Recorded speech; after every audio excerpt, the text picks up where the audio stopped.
This morning we are going to have the 4-H pledge and the Pledge of Allegiance presented by the H&H 4-H group. We would ask that we all please rise. You gotta line up by the fence.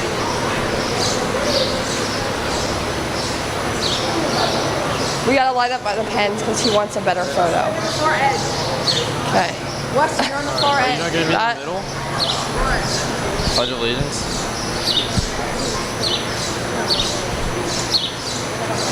Please rise as we recite the pledge. I pledge allegiance to the flag of the United States of America and to the republic for which it stands, one nation, under God, indivisible, with liberty and justice for all. I pledge my head to clearer thinking, my heart to greater loyalty, my hands for larger service, and my health for better living, for my club, my community, my country, and my world.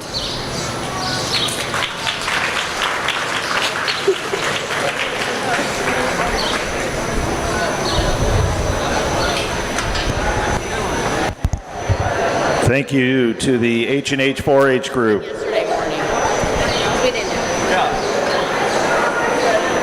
We're going to begin our show this morning with the Breeding Guild show. This is first call for the Duroc Breeding Guilds. First call, Duroc Breeding Guild.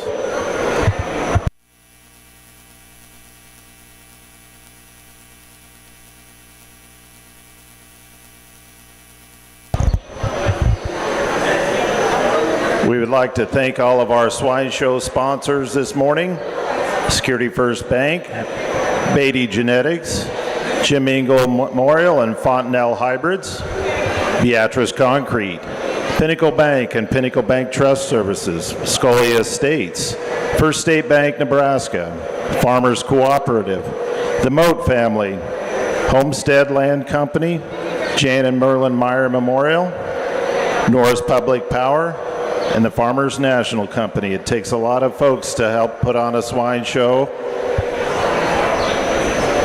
So let's thank all of our sponsors today.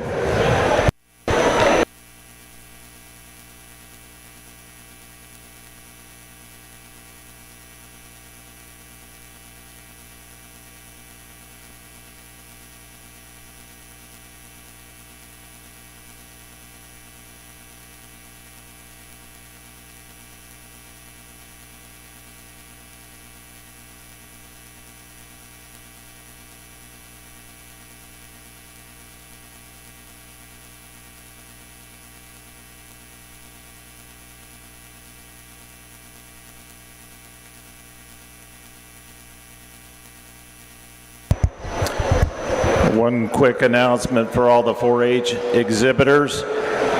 We do have the 4-H and FFA Market Livestock Premium Auction entry forms that will need to be completed and returned 1 hour after the hog show. Second call for our Duroc Breeding Guild class. Second call.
Entering the ring is our Duroc breeding gilts, Wyatt Mote of Pickerel, Dempsey Dorn, Adams, and Cade Schlake from Adams, Nebraska.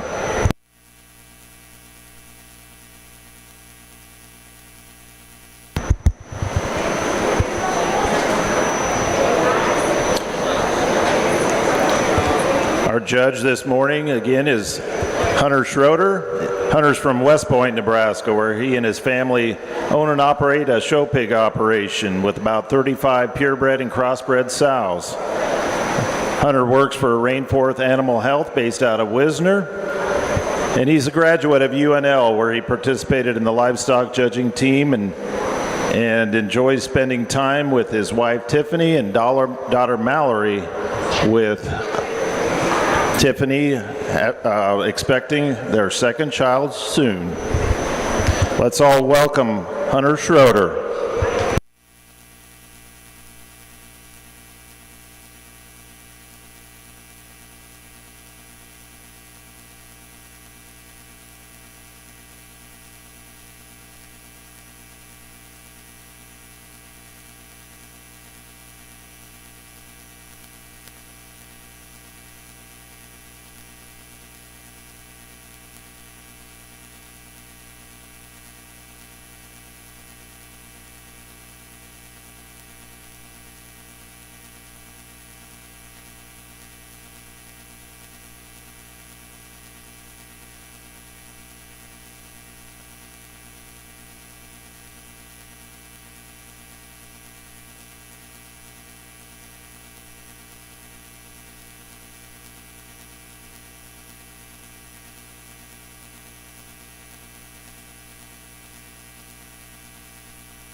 Nice class of Duroc gilts as we get here started, and I think the young man over here off to my right is going to go ahead and win this particular drive, and I just think this one is where she wins this class in terms of length of skeleton and stride as she hits the surface, and then you study this one in terms of her body shape. I like this one right behind her blade more than we're going to talk about in a couple other gilts. Yeah, could you change this one ever so slightly? Maybe not the biggest boned one that we as we see it out here, but I think just in terms of fundamentals, in terms of looking good from the side and still being functional and having that body, I think a nice place to start.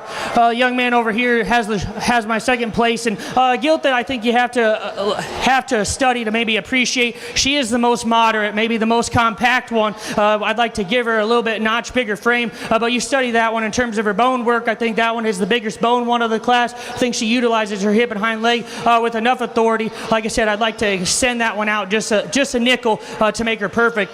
Young man that comes in third, I think this one in terms of just being fresh backed is exceptional, but I can tell you where my problems lie with her is I think she's too frail about her skull, and then you study her there from there forward. I think, right at the surface, those front feet come in at us really, really aggressive, and I would like to change her there, and then you study her there right there in her ham-loin junction. We got to smooth that junction up and make her utilize that hip and hind leg a little bit better, but a big broody gilt for that young man. Let's give them a nice round of applause.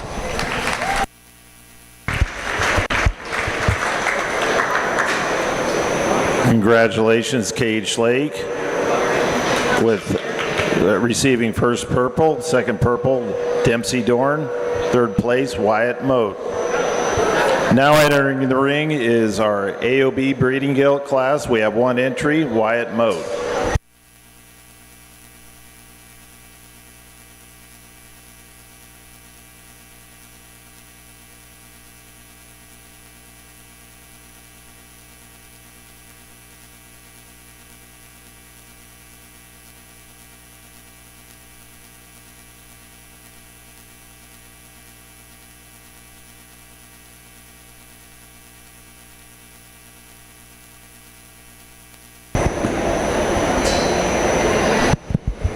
Just a single entry here at the young man's Chester gilt. And I think there's a lot of quality in this gilt. You like her from the side. I think she's functional enough. She's good in terms of her body shape. I question whether or not this one's going to get big enough in terms of where her cannon bone is. And then you study her. I'd like to rock her back in the angle of her shoulder ever so slightly. One that I think could get a little cresty about her head and her neck as we feed her long term. But a very nice project for the young man. Let's give him a nice round of applause.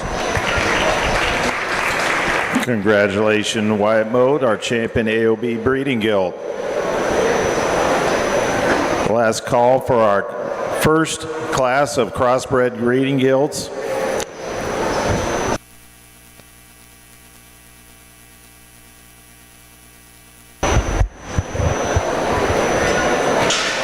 First call for our Class 4 crossbred breeding gilts. Now entering the ring is our first class of crossbred breeding gilts, Sage Holtmeyer of Plymouth and Sloan Esau of Beatrice.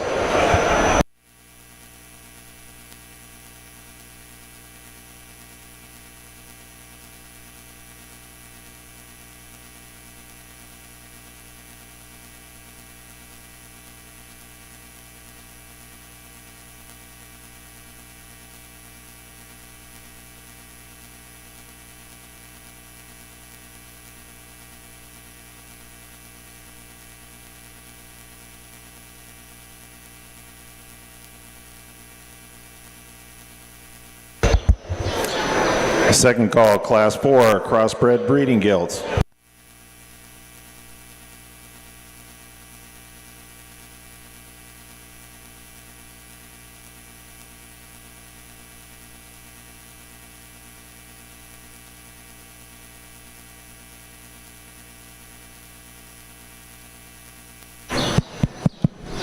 Just a pair of gilts here as we start the crossbred breeding gilts. And I think a very logical place for my liking is the young lady on the far end here with the dark black gilt. I think this one just puts the best silhouette from the side. You like that one with the way she ties her neck into the backside of her shoulder. She's extremely level all the way out into her hip. And I think where she has the advantage, like I said, is height of shoulder and just functionality. Is she pushing her edges there on that right hock? I think she is. And she's probably not perfect there in terms of how she places her front foot to the surface. But I think in this particular class, you need to use that one. Young lady that comes in second, this one has the bone advantage, has the skull advantage, and certainly is a really shapely one, but at the same time, from a breeding perspective, I think this one's too closed up in our body cavity. We need to pick that one up in our front end and just allow that one to utilize her skeleton with a little bit more authority to move her up and get past that other one. A nice pair of gilts. Let's give them a nice round of applause. Last call, Class 4, crossbred breeding gilts. In Class 3, first purple, Sloan Esau of Beatrice. Second place, Sage Holtmeyer, Plymouth.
Now entering the ring is our Class 4 crossbred breeding gilts, Dayton Dorn of Adams, Bryson Kapke of Wilbur, Leighton McKeever, Wymore, and Jamie Wiegand, Beatrice. First call, Class 5, crossbred breeding gilts. First call, Class 5.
Fun pair of gilts here at the top, and I think they're extremely different in their type and kind. And we'll just briefly describe how I see them, and then we'll get you a class winner. The gilt right in front of me here, that narrow belt one, if you're just going to mass these things out in terms of who's got the biggest pin set, who's got the most shape down their top, and just overall body shape, you're going to gravitate towards this one every single day of the week. My problems lie with this one is I think she gets a little bit coarser about her shoulder. I think she gets a little bit crestier about her head and her neck. And when you step in behind her, I'd like her to just relax on that rear pastern and keep that left hock inside her skeleton. That's where this one has the advantage in terms of her extra look up front is second to none from our blade forward.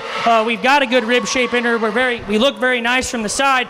Where this gilt you question this gilt is her rear foot big enough? Her rear foot isn't necessarily huge in terms of the way she puts it down to the surface, but I think she's still the way that one needs to look like from the side. And I'm always a look guy. Actually, this gilt will be your champion in this particular class. That gilt will be second. Congratulations to those two exhibitors. A young man that brings a calico gilt here in third.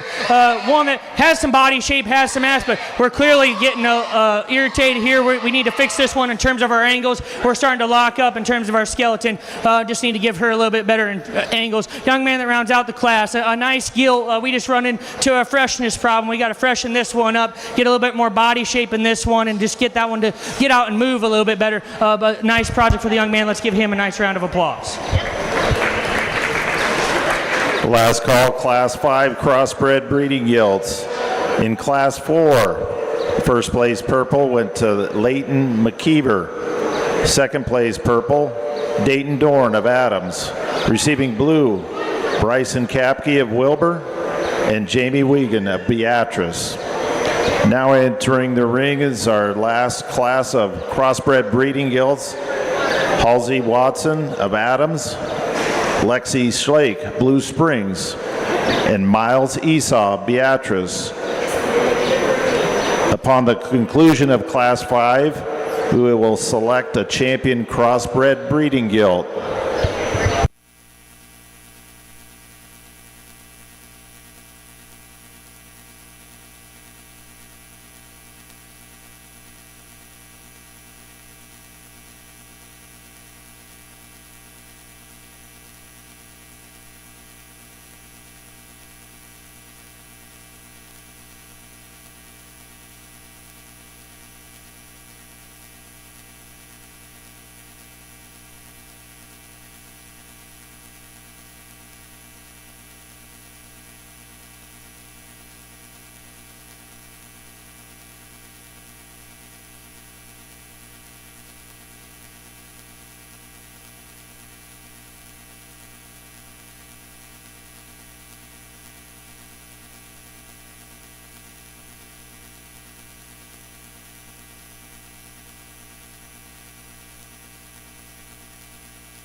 Another nice pair of gilts here at the top of the class.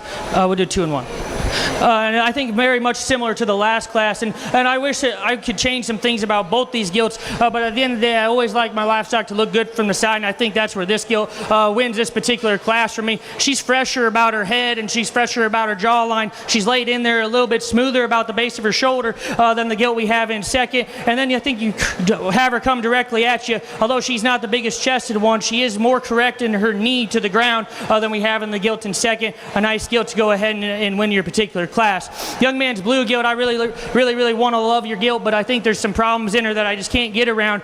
You study this one off to the side, and her chine bone's starting to come up in her. She's just not as youthful about her front end as I'd like to see. And then her big problem to me is when you come right at her, we need to fix that one in terms of her knee. And coupled with that, she's actually smaller chested than the one that maybe we just talked about. But I think, in terms of just having some bone and having some pieces maybe that you could breed with, you have to appreciate that gilt. I just think there's some flaws there I don't know that we can get around. And the young lady that comes in third, just in terms of body shape, you have to appreciate this gilt. This is a big hipped one that's got plenty of mass and dimension. We just need to freshen this one up, and we just run into a nice pair of gilts that are just a little bit fresher in our appearance, a little bit more show ring oriented, but a nice gilt to go ahead and round out our class. Let's give them a nice round of applause. We will now have our selection of our champion crossbred breeding gilt.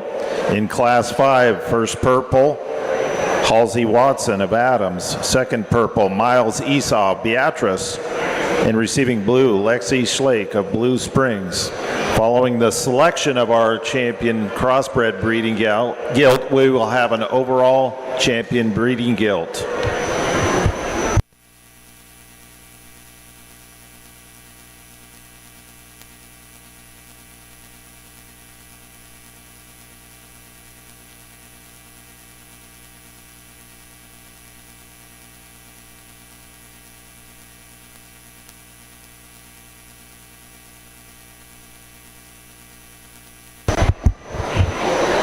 In the ring, from Class 1, Sloan Esau of Beatrice.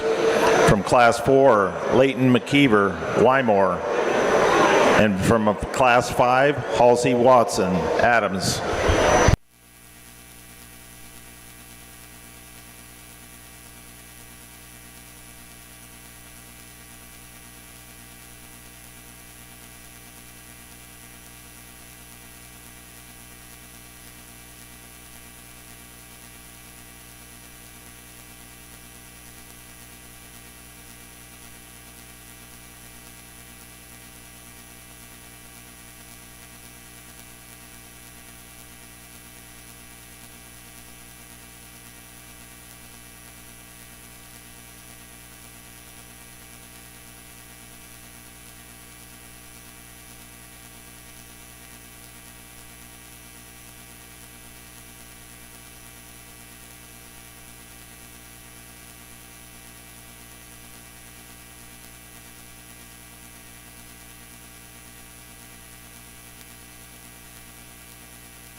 Let's give our crossbreeding gilt exhibitors a nice round of applause.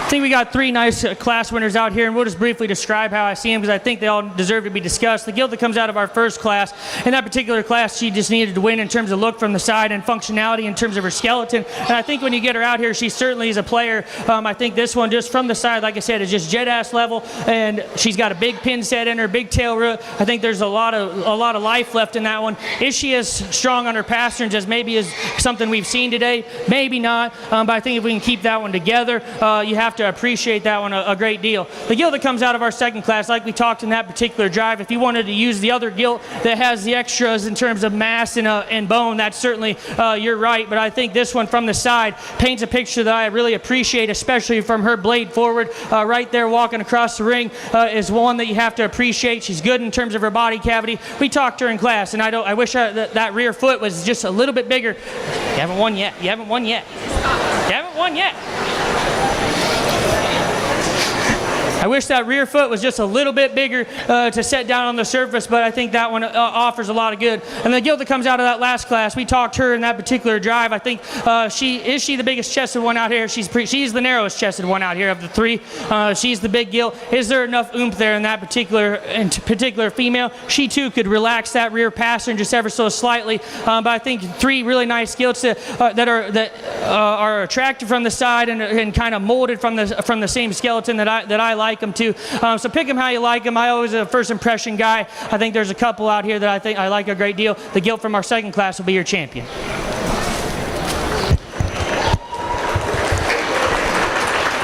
Congratulations, Leighton McKeever of Wymore, our crossbred breeding gilt champion. We will now select our reserve champion crossbred breeding gilt.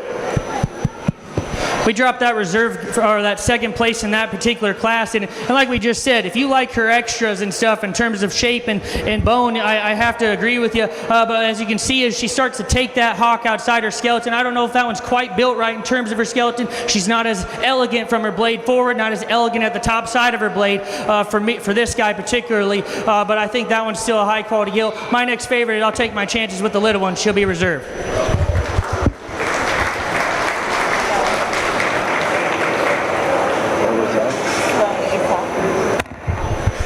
Congratulations, Sloan Esau of Beatrice, our reserve champion breeding gilt.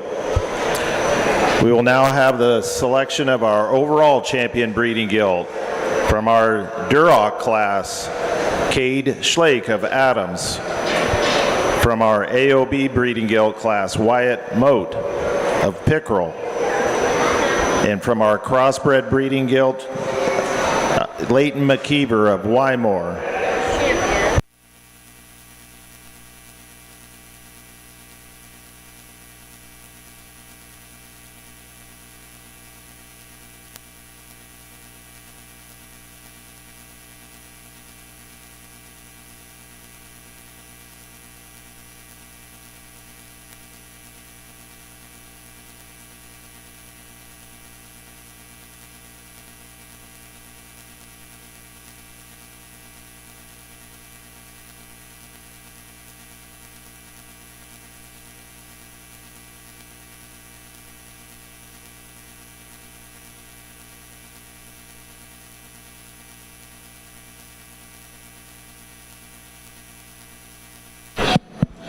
So we get out here to pick your champion breeding guild, and I think there's three good individuals from their respective divisions. The Duroc that comes out of that class, I think I like that one from the side a great deal. I think in that particular drive, I think she won in terms of just being able to utilize her skeleton anyone who knows me or really knows me knows that I really despise this breed a lot, and so I think it is impressive to make one that looks like that because even this guy can appreciate that one, and I think that's hard to do. A very nice female in that particular drive.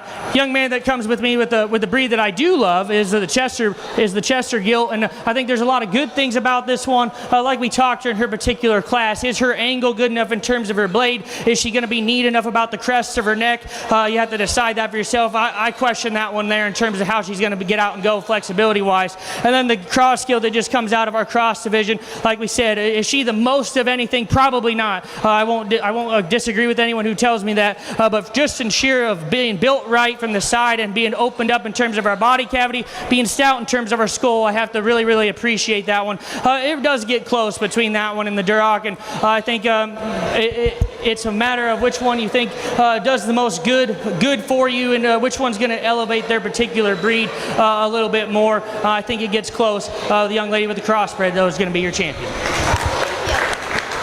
Congratulations, Leighton McKeever, our grand overall champion breeding guild. We will now select our reserve champion breeding gilt. We bring that reserve cross gilt in, and she certainly doesn't hinder from the drive, as that, like we said, that's one that I like a great deal. Long term, is she going to be big enough in terms of her bone work? Is she going to be good enough in terms of her pasterns? I don't know, but I think there's a lot of good in that one at this stage in the game. But I think there's still another one that, like I said, I think she's hard to make for that particular breed. Young man with the Duroc's going to be reserve. Congratulations, Gage Lake of Adams, our reserve champion overall. This will be our first call for purebred market swine. First call, purebred market swine.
Second and third call for our purebred market swine, Class 1.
Last call, purebred class number 1.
Now entering the ring is our Class 1 purebred market swine, Dempsey Dorn of Adams, and Dayton Dorn of Adams. It's our first call for Class 2 purebred market swine. First call, Class 2.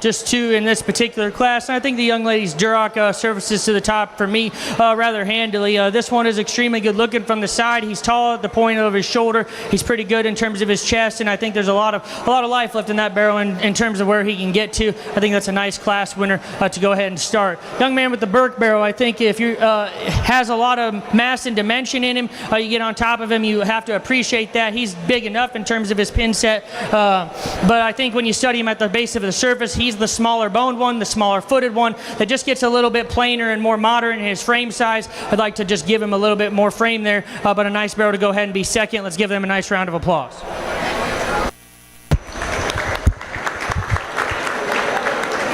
Last call, Class 2 purebred market swine. Last call, Class 2. From Class 1, first place purple, Dayton Dorn of Adams. Second place purple, the Dempsey Dorn.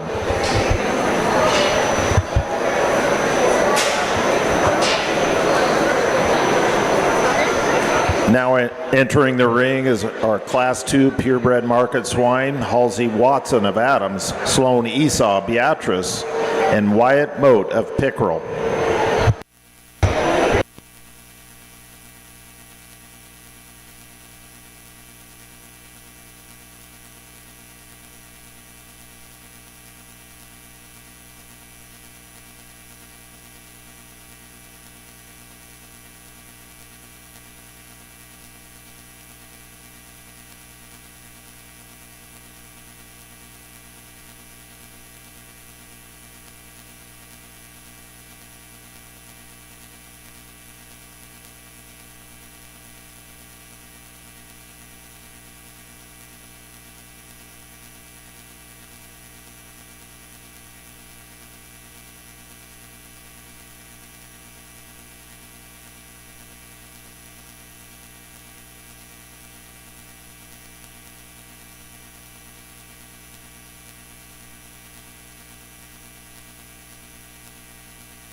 Second call, Class 3 purebred market swine.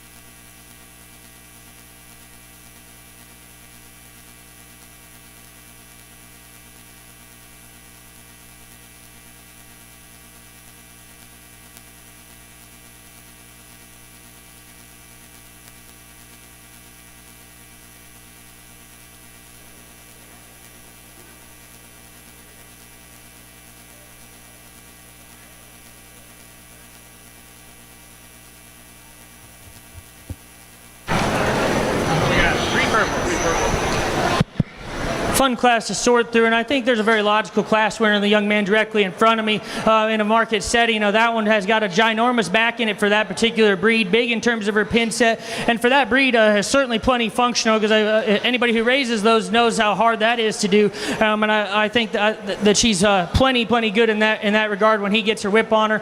If we're going to change her just a little bit, maybe like to smooth her up in her hip-loin transition, maybe stouten her up in terms of her bone work ever so slightly, but I think a rather nice class winner winner to go ahead and win. Young lady drives us a Chester barrel who's acting like a Chester barrel. If you freshen this one up in terms of his skin and hair, he probably pushes our class winner, because I think this one is extremely good in terms of his body cavity. He's good in terms of his chest. He's good in terms of his bone.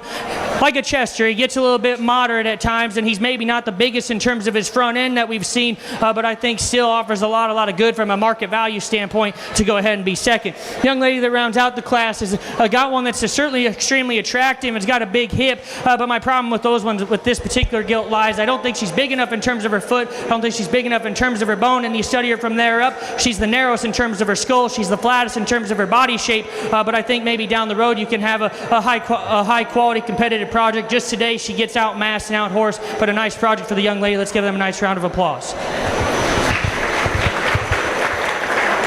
Last call, Class 3 purebred market swine. From Class 2, first place, purple Wyatt Moat of Pickerel.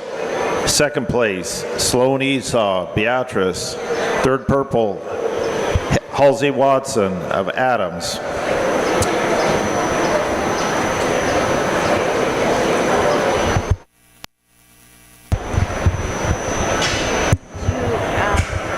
Back in Showmanship, I have a couple ads.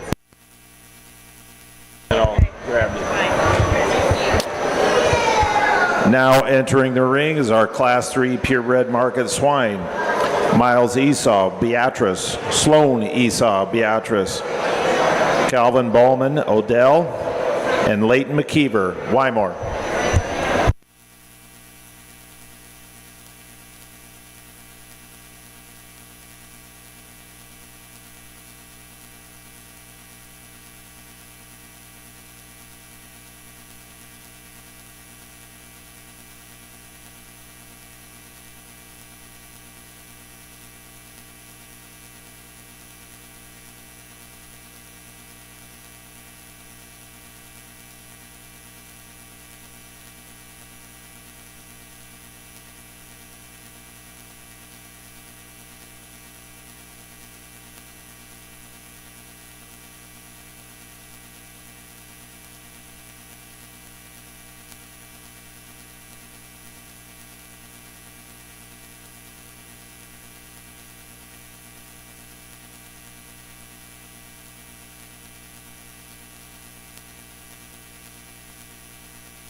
First call, Class 4, purebred market swine.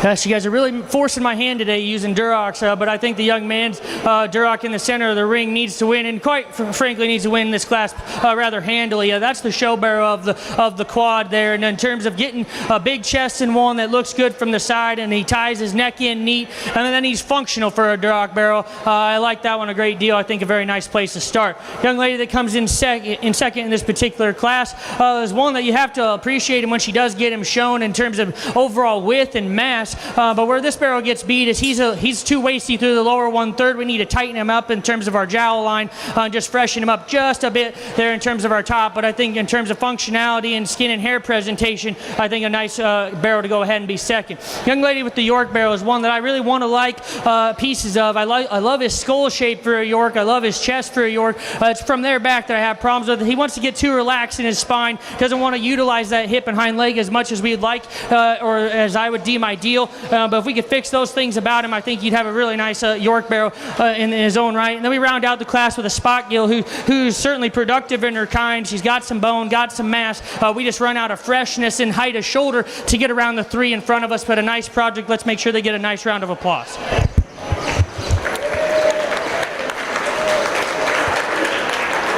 Last call, Class 4, purebred market swine. In Class 3, first purple, Miles Esau of Beatrice. Second place purple was Leighton McKeever of Weimar. Receiving purple ribbon, Sloan Esau of Beatrice. And receiving a blue ribbon, Calvin Bowman of Odell. Now entering the ring is our Class 4 purebred market swine, Berkeley Beekman of Beatrice. Carson Costal of Odell, Austin Costal of Odell, and Berkeley Beekman of Beatrice. Following our Class 4, we will have a champion purebred market swine selection.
The first to admit there's not a barrel that I particularly love in this particular class, but I think the young lady in front of me puts the most good together just in terms of having some mass, having some body shape, and being able to utilize his skeleton. Like I said, he needs to be cleaned up about his front 1/3, maybe blend his crest in there a little bit better at the top side of his blade, but in this particular class I think he's in an all right place to start. Young man's barrel has the leanness advantage, one that when he does get him shown, you'll like his look from the side. I think this one just gets too closed up in terms of our chest. We get too closed up and two-dimensional in terms of our body cavity at this stage of the game, but a nice barrel to go ahead and be second.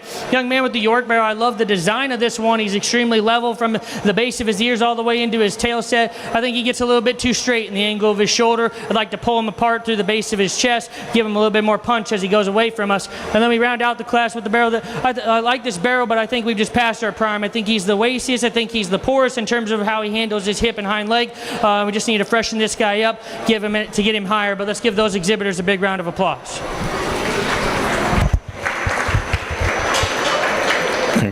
Congratulations, Berkeley Beekman of Beatrice, our first place purple. Our second place purple was Carson Costal of Odell. We will now select our champion purebred market swine. Out of Class 1, first place purple, Dayton Dorn of Adams.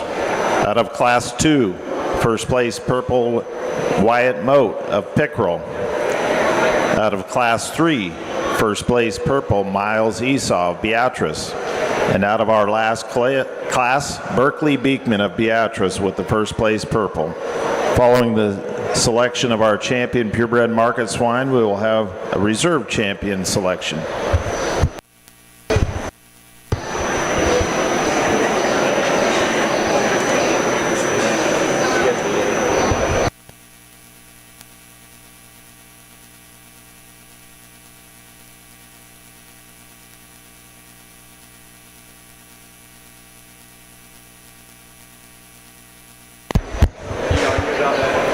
First call for our crossbred market gilts. Class 5 crossbred market gilts.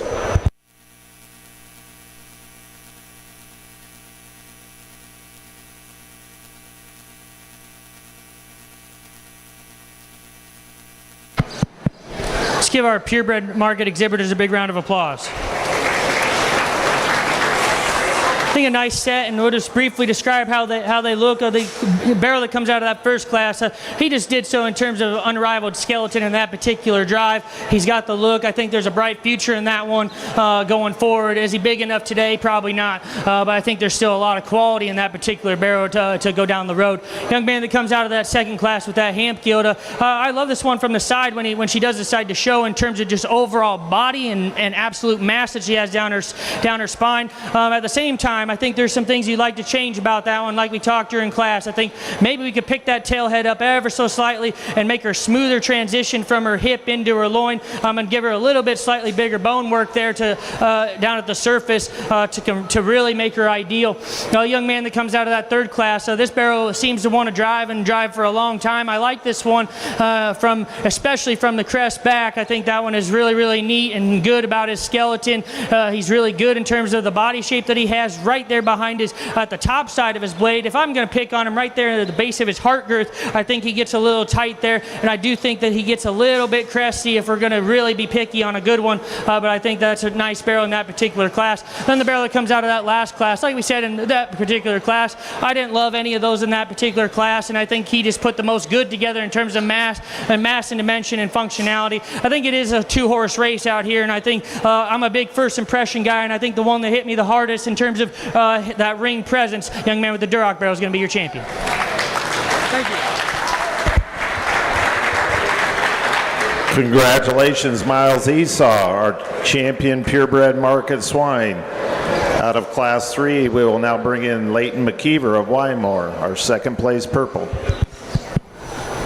We bring in that second place in that particular class, and we talked him. That one just needs to be picked up in terms of his front end and then freshened up in terms of the lower one portion of his skeleton. I think there was still a two-horse race. We're not going to split him up. Young man with the Hamp gilt is going to be reserved. Congratulations, Wyatt Mote of Pickerel, our reserve champion market swine.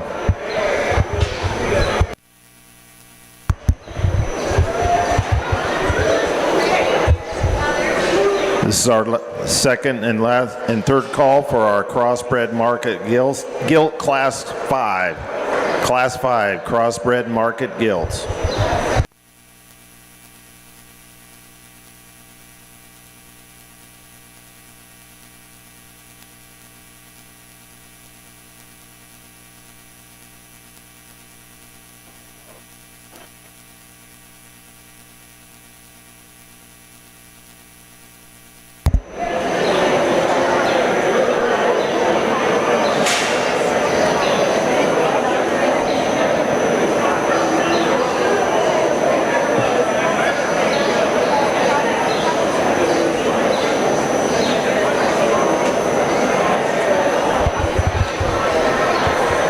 Now entering the ring is our Class 5 crossbred market gilts, Sage Holtmeyer of Plymouth and Halsey Watson of Adams.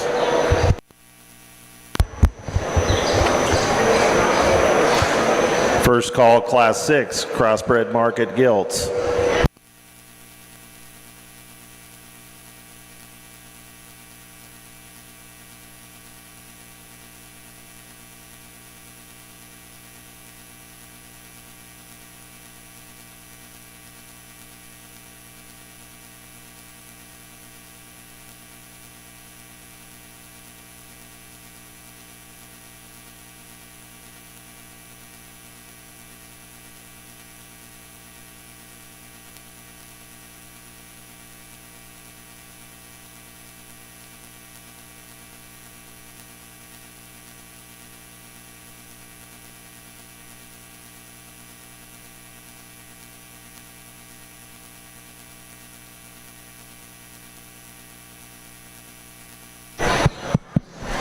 just 2 gilts here as we start our market gilt show on the crossbred side. And I think of a nice pair of gilts, but the young lady's calico gilt's going to go ahead and win this particular drive. And I think when you study this one from the side, just in terms of bone work, I think you have to appreciate her. She's extremely big back. She's good in terms of the way she ties her neck into the top of her shoulder, and she's extremely big in terms of her pin set. Now, she doesn't come without her faults, as I think we need to pick her up in terms of her pasterns. She's certainly on her edges and how she utilizes that hip and hind leg, but I think in this particular drive, she puts the most good together. A young lady that comes in second, I love this gilt from the side when she decides to be a show gilt. I would like to pick her up in terms of her head set into how she ties that into the backside of her blade just ever so slightly. A gilt that appears to maybe have injured her left leg there just ever so slightly. She's not utilizing it the way she should, or the way that her angles would imply. And today we're just wanting to limp a little bit as we study that one. We need to open that one up in terms of our body cavity as well. Nice pair of gilts. Let's give them a nice round of applause. Congratulations, Halsey Watson, our first place purple. Our second place purple, Sage Holtmeyer. Now entering the ring is our Class 6 crossbred market gilts. Adeline Eisenhower of Adams, Addison Brandt, Claytonia, McCoy Eisenhower of Adams, Axton Brandt, Claytonia, Gage Schlake, Adams, and Maxon Esau, Beatrice. First call, Class 7 crossbred market gilts, Class 7.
We were going to try to pin a couple just to get him out of the way here a little bit, but we'll just keep it rolling. I think a very logical class winner, the young man right here in the center of the ring, here with that gilt with the orange tag. I think that one offers a great look from the side. She ties her neck in high. She carries that back, and she's big backed and square backed back into a big pin set. Maybe I'd like to just have that one transition a little bit better from her hip into her loin there. She gets a little bit pinched there, but I think in this particular class, we're not going to beat a good one for a little thing. Young man there in the corner over there, he's going to have your gilt that's in second. A little bit hard to get a read on this skill, but I think just in terms of quality, I think she is the next best one, even though she is working a little bit of an abscess there on her right side of her jowl line. But I think when you get her on this side, you have to appreciate what she brings to the table. She needs to utilize her hip and hind leg a little bit more. As you can see, she's starting to get a little choppy there out of her rear two.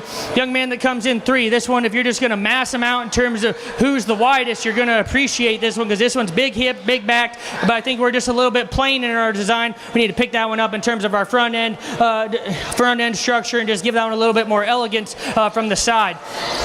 Young man that's in 4 here, this is the one that I like from the side a great deal, but at the same time, this is the one that needs to be opened up in terms of our skeleton, and at the base of our skeleton and at the top side of our skeleton to compete with the gilts with the other ones ahead of us. And then we round out the class with a pair of gilts that certainly are commercial oriented, and they've done their job in terms of getting some mass on them and having some overall body shape.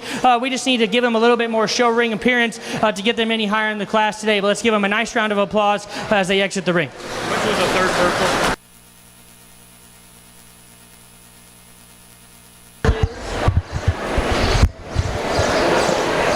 Last call, Class 7, crossbred market gilts.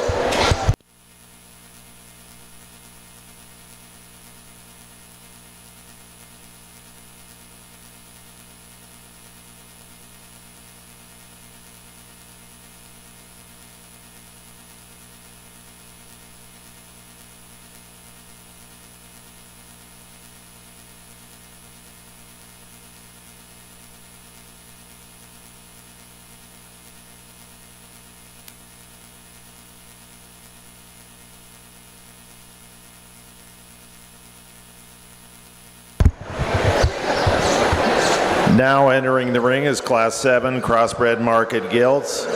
Anna Pribble of Beatrice, Jude Beavers, Beatrice, Jordan Lindner, Blue Springs, Braden Schlake, Blue Springs, and Zella Thornburg of Pickerel. From Class 6 crossbred market gilts, first place purple, Addison Brandt of Claytonia. Second place purple, Cade Schlake of Adams. Receiving purple, Axton Brandt, Claytonia. Receiving blue ribbons, Maxon Esau, Beatrice, McCoy Eisenhower, Adams, and Adeline Eisenhower of Adams.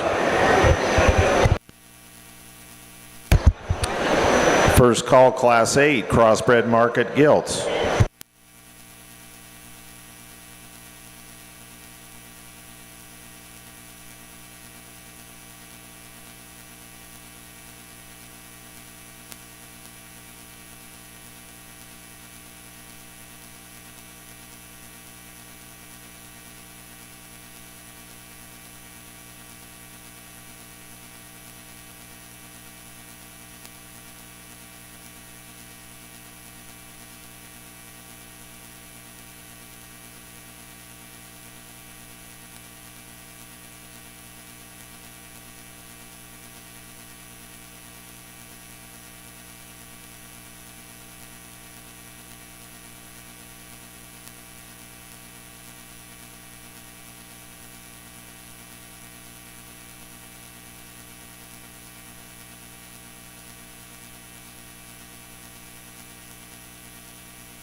Interesting class, and not one that just draws to me and says I absolutely need to win this particular class, but I think the one that puts the most good together and that we can get the best look at and kind of evaluate her is the young man with the blue gilt over here.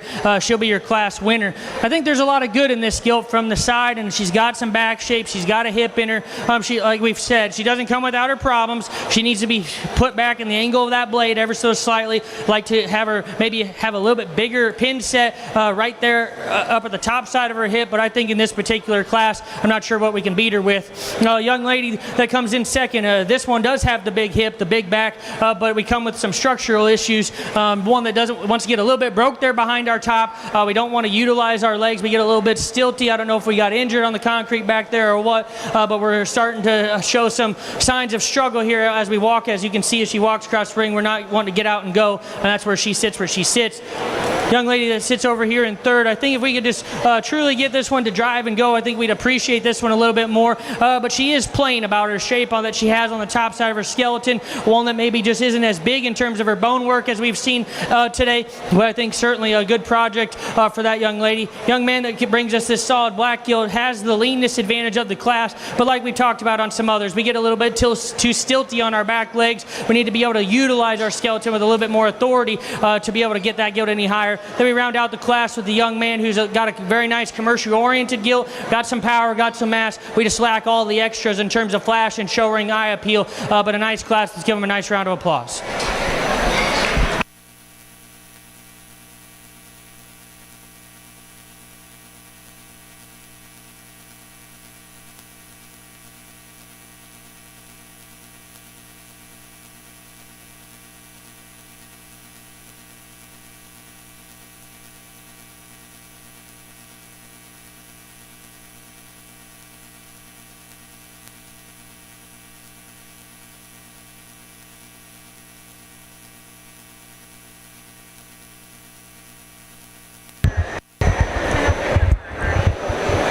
Now entering the ring is Class 8 Crossbred Market Gilts. Casson Niemeyer, Cortland. Anna Pribble, Beatrice. Cooper Lovett, Pickerel. Dawson Sims, DeWitt. And Collins Muir, Adams. Out of Class 7, first place purple, Jared and Lindner, Blue Springs. Second place purple, Zella Thornburg, Pickerel. Receiving purple ribbons, Anna Pribble, Beatrice. And receiving blue ribbons, Jude Beavers, Beatrice, and Braden Schlake of Blue Springs.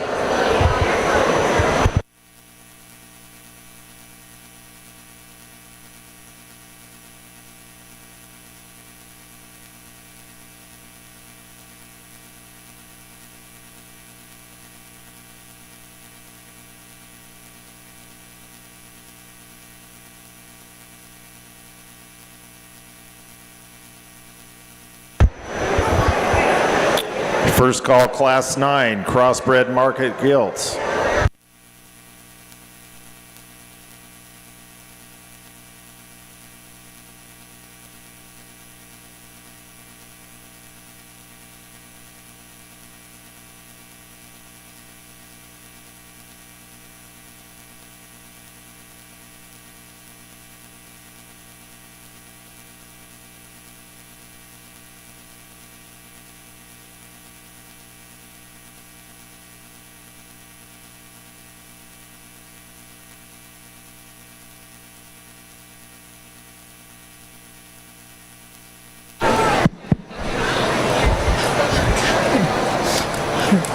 Young man brings us a very, very good one in this particular class, and quite honestly brings a gun to a knife fight in this particular class.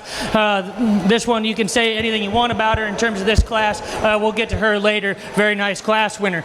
Young lady over here that gets it second in this particular class, I think she does so just in terms of having some mass, having some dimension. You can see that she's got shape down her top. Unfortunately, she just ran into a buzzsaw of a gilt. We need to pick this. We need to relax that one just ever so slightly in her spine. But I think a very nice, just county fair market gilt for that young lady to go ahead and be second.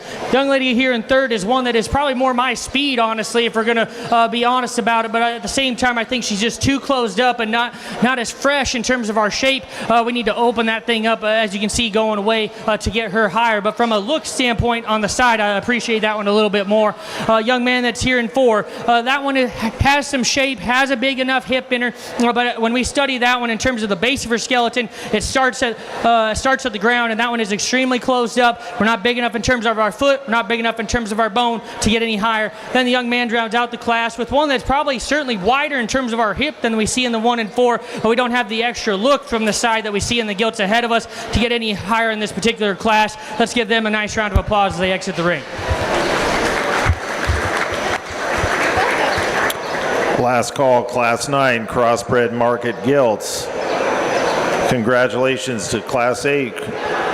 First place, purple, Cooper Lovett, Pickerel. Second place, purple, Collins Muir, Adams. Receiving blues, Casson Niemeyer, Cortland. Anna Pribble, Beatrice. and Dawson Sims of DeWitt. Now entering the ring is our Class 9 Crossbred Market Gilts. Reese Barnard, Beatrice, Luke Heaterts, Adams, Zella Thornburg, Pickrell, Kate Heaterts, Adams, and Casson Niemeyer, Cortland.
Let's give these kids a nice round of applause.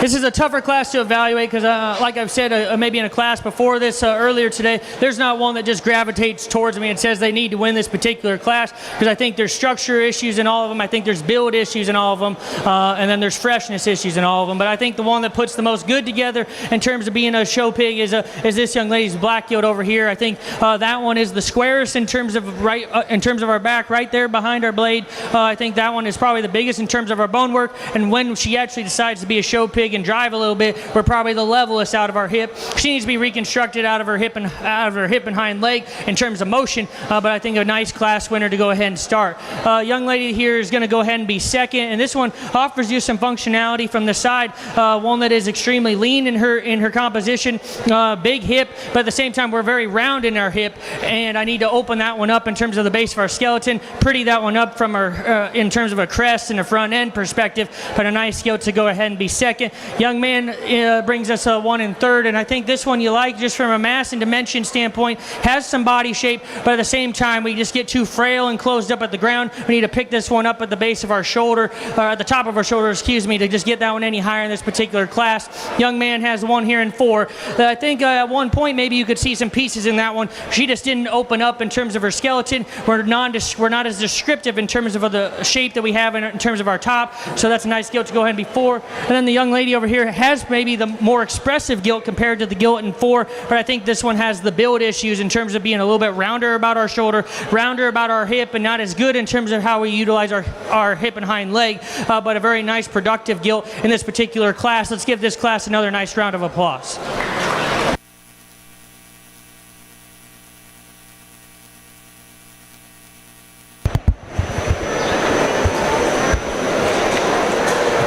Last call, Class 10, Crossbred Market Gilts.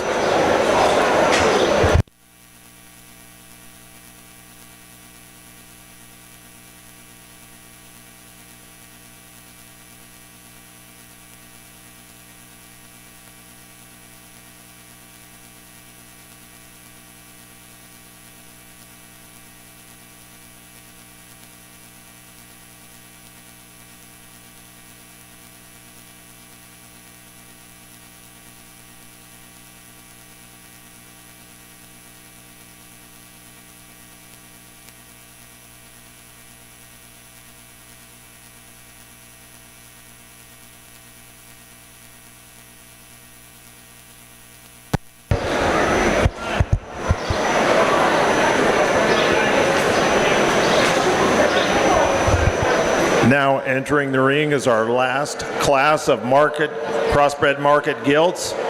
Bo Beavers, Beatrice, Jamie Wiegand of Beatrice, Ava Schlake, Blue Springs, Brigham Whitwer, Wymore, and Baylor Barnard of Beatrice. Following our Class 10, we will have the selection of our champion crossbred market gilt.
As we get in here into our bigger gilt, it gets a little harder to stay fresh, and I think there's a very logical class winner, and the young lady's Hamp Mark gilt there in the center of the ring. This one offers you some show ring presence in terms of being a show pig in this particular class. Maybe isn't as wow factor as we've seen in some earlier today, but just in terms of being covering the basics in terms of what we're after in the show ring, I think she does a fairly nice job of that. A nice gilt to go ahead and start. Young man right there that comes in second in this particular class. I think this one's the squarer built one that at one point you can argue has the bigger legs. This one just hasn't matured in terms of our body shape. We just get too dry through that center portion of our body. And you know, if we freshen this one up in terms of our skin and hair coat, probably goes a long way on that particular gilt. But still a nice gilt that has got some shape and some show ring look in this particular class. A nice gilt to go ahead and be second. Young lady that's in third here, and this one for being a commercial-oriented hog is certainly pretty well trained in that regard, so I commend her for that. She's got some shape, she's got some length of spine, but once we start to study this one, we need to reconstruct her in terms of her build at the ground. We need to make that one bigger bone, bigger footed, and then chisel this one out in terms of our front end and our lower 1/3 of our skeleton. But a nice gilt in that particular setting. Young man here that comes in forward. We got a lot of power and mass in this one, but much the same story. We just don't have the extra show ring appeal that we're looking for today. But I think just in terms of mass and dimension, you have to appreciate it. And then the young man that rounds out the class, much the same story. Not to sound like a broken record, but just mass and dimension are there. The extras in terms of the show ring are not. Let's make sure we give those kids a nice round of applause. Congratulations from our previous class, Class 9. Our first purple was Zella Thornburg of Pickerel. Second purple was Kate Heat-Dirks of Adams. Also receiving purple, Lute Heat-Dirks of Adams. Receiving blue in Class 9, Reese Barnard and Casson Niemeyer.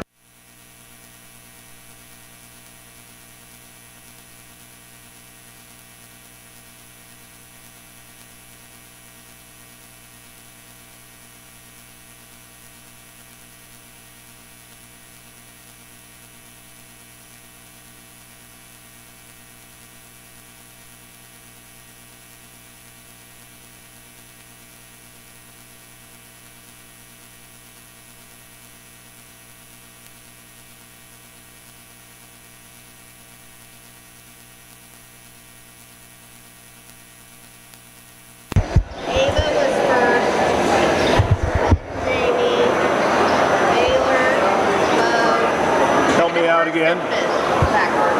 First, second, third. What do we have for ribbons?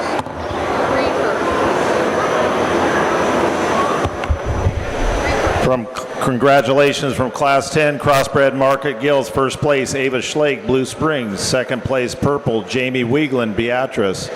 Also receiving purple, Baylor Barnard of Beatrice. Receiving blue, Bo Beavers of Beatrice and Brigham Whitwer of Wymore. We will now have our selection of our champion crossbred market gilt out of Class 5. First place purple, Halsey Watson of Adams. Out of Class 6, Addison Brandt, Claytonia. From Class 7, Jaredon Lindner, Blue Springs. From Class 8, Cooper Lovett, Pickerel. From Class 9, our first place purple was Zella Thornburg of Pickerel. And out of our last class of crossbred market gilts, first place purple was Ava Schlake, Blue Springs. All these competitors will be competing for our champion crossbred market gilt.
Let's give our crossbred market gilt exhibitors a big round of applause.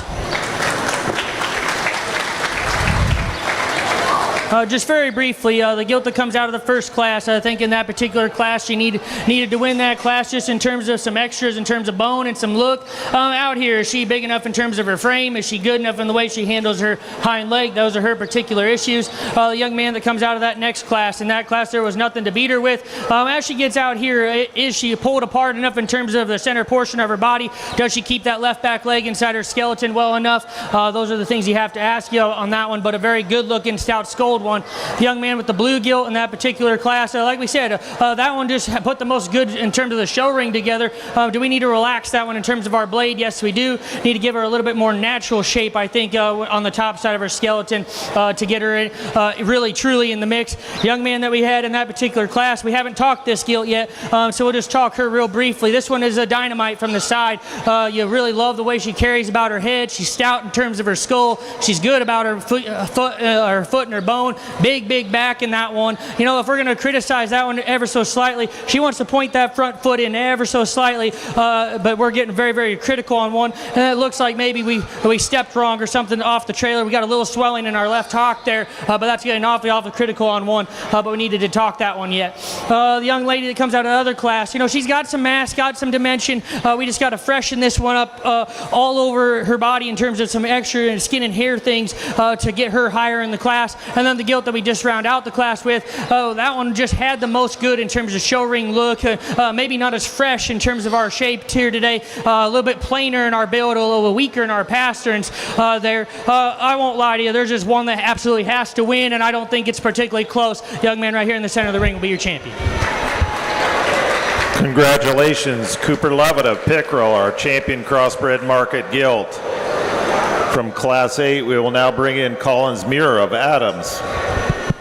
We bring in the gilt that was second to that particular gilt in class, and like we said, she's got some shape, she's got some mass. I think it's very clear she gets a little open about her shoulder, she gets a coarse about that front end, and we need to fix her there. I think it's still very close between the pair of them, but I think the next best one, just in terms of show ring look, yeah, I think you need to open her up in terms of her body cavity, but I think she still gives you a good look from the side. Young man off to my left is going to be your reserve champion.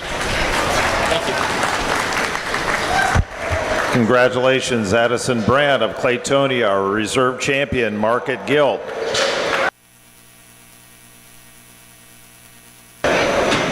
This is our first call, Class 11 crossbred market barrows.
In the ring right now is Class 11 crossbred market barrows, Gage Schlake, Adams, Kipton Levitt, Pickerel, Devin Anderson from Odell, and Strider Brandt from Claytonia.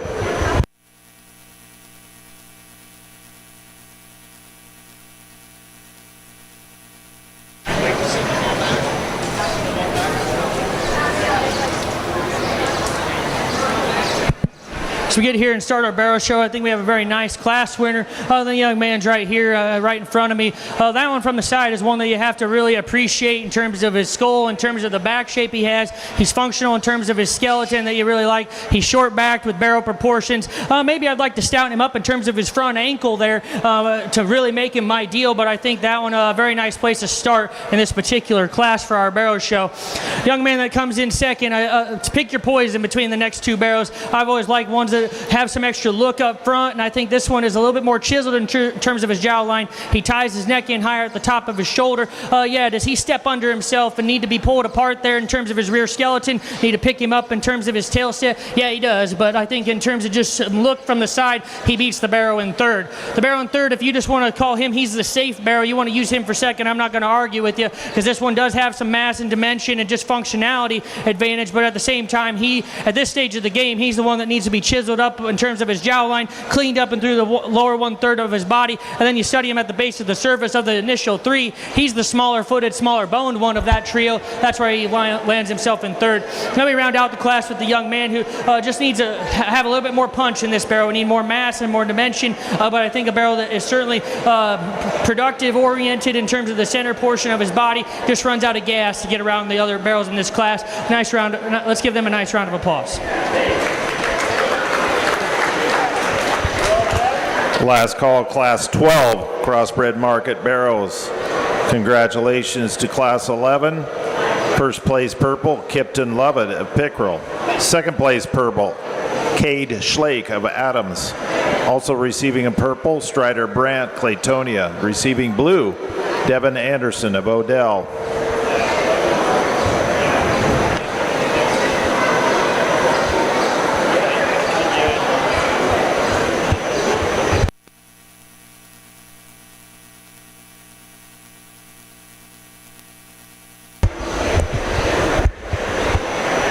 Now entering the ring is our Class 12 Crossbred Market Barrows. Maxon Esau, Beatrice. Anna Pribble, Beatrice. Wyatt Moat of Pickerel. Cooper Lovett, Pickerel. And Bryson Kapke of Wilbur.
First call, Class 13, Crossbred Market Barrows.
fun class of barrels here to sort here at the top, and I think there's a top pair of barrels that can compete just about wherever you want them to, and I'll just talk those barrels and then we'll tell you which one I like to win this particular class. The young man's white barrel in front of me, in terms of his skull shape, is really, really good, and his bone that he has at the surface is extremely good as well. Those things I really like about him. He's square in terms of his chest, and you study him there up top. That one has got a big back in him, and he's big and really big in terms of his pin set. Now, I think that when you genuinely study that barrel, I do think that he is the drier sided barrel, because I think when you take some of that hair off, I think that he genuinely doesn't have as much body shape as the barrel that we as his other barrel in this class. One that maybe if we could just freshen him up in terms of his skin and hair through the lower one portion of his body, make him bright white, I think this becomes a really big time player and a really hard barrel to get around. So those are his particular issues in this class, and we'll talk this other barrel before we get you a winner. This young man here brings you one that is extremely fresh and in his back shape. I love that about him. He's good in terms of his jawline. Maybe comparatively, does he have a little bit more in terms of that jowl? We'd like to chisel him out just ever so slightly. Is he as big boned as the one that we see that we just talked about? He isn't, but I do think that he's more genuine in terms of his body shape. I do think that this one, when you get in and go, I think he is asked to go, and he's bigger and more expressive there in terms of his stifle there. And so I think that you have some give and take between those particular barrels, and it's which one hits you the hardest, which one do you have the most good in, and I think that it gets really close, but I think the one that is the truest barrel of this particular pair, young man will have your class winner. Young man, you'll be second. Young lady over here in third just ran into two barrels that you just absolutely cannot get around, because this barrel has some shape, has some squareness to offer, but when you just study this one comparatively to the two barrels ahead of him, we don't have the extra bone, we don't have the extra look or freshness of those two barrels ahead of us. The young man that comes out in four, I think this one's just a good meat and potatoes type of a barrel. He's got some shape, he's got some depth of body. We run out of the extras. We're not as chiseled through our front end. We need to be picked up in terms of the base of our shoulder to make that one perfect. And then the young man that rounds out the class said we just get a little bit too plain in the way we're put together. This one's not as stout from our snout all the way back. Just need to open that guy up to get him any further in the class. But a very nice class of barrels. Let's give those kids a big round of applause. Last call, Class 13, Crossbred Market Barrels. Last call. From Class 12, first place purple, Cooper Lovett, Pickerel. Second place purple, Wyatt Moat, Pickerel. Receiving blues, Max and Esau, Beatrice. Anna Pribble, Beatrice. And Bryson Kapke, Wilbur. Now entering the ring is our Class 13 Crossbred Market Barrels. Braden Humphreys, Wymore. Miles Esau, Beatrice. Strider Brandt, Claytonia. Gage Argo, Liberty. Zella Thornburg, Pickerel. And Bryson Kapke of Wilbur.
First call, Class 14, Crossbred Market Barrels.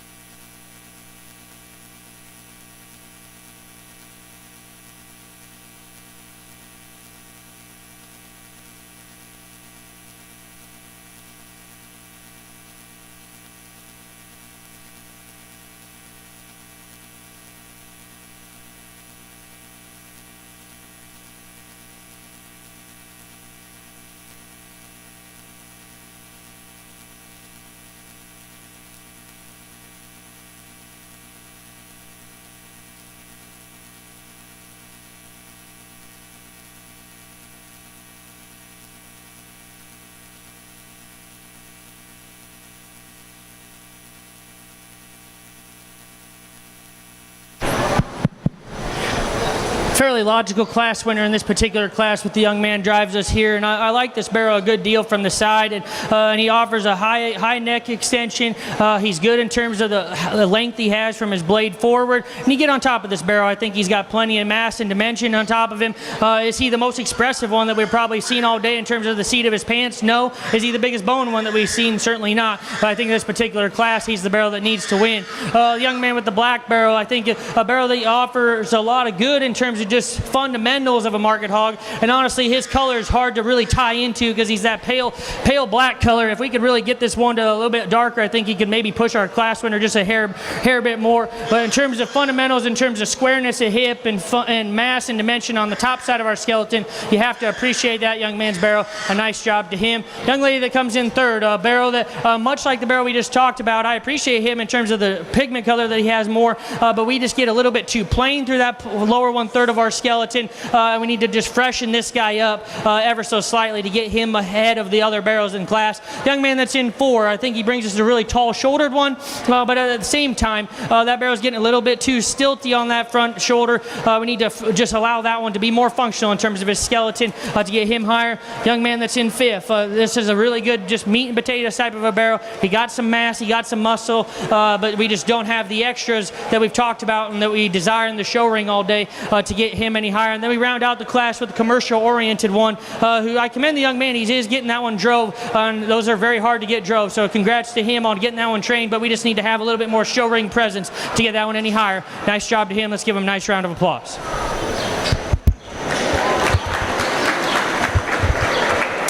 Last call, Class 14, Crossbred Market Barrows. From Class 13, first place purple, Miles Esau, Beatrice. Second place purple, Strider Brandt, Claytonia. Also receiving a purple, Zella Thornburg, Pickerel. Receiving blues, Braden Humphreys, Wymore. Gage Argo, Liberty. And Bryson Kapke, Wilbur. Now entering the ring is our Class 14 Crossbred Market Barrows. Harper Schmidt, Claytonia. Bryson Kapke, Wilbur. Deegan Anderson, Odell. Peyton Humphreys, Wymore. Peyton Humphreys as well with 2 more entries.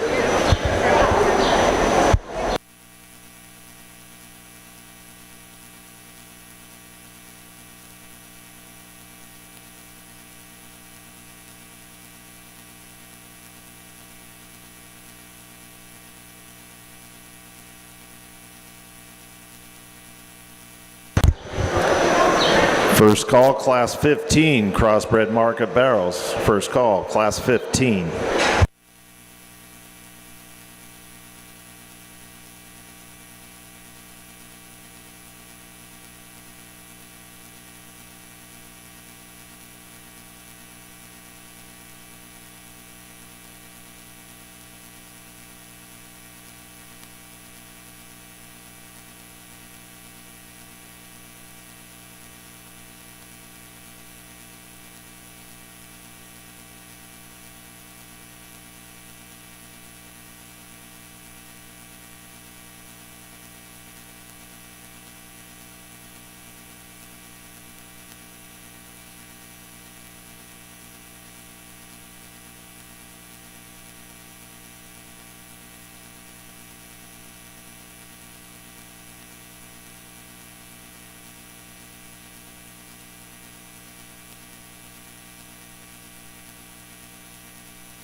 As we get into our bigger barrows here, I think a very logical class winner here in the young man's calico barrel. He's the one that offers some show ring look here in this particular class. He's big in terms of his back shape. He offers you some look from the side.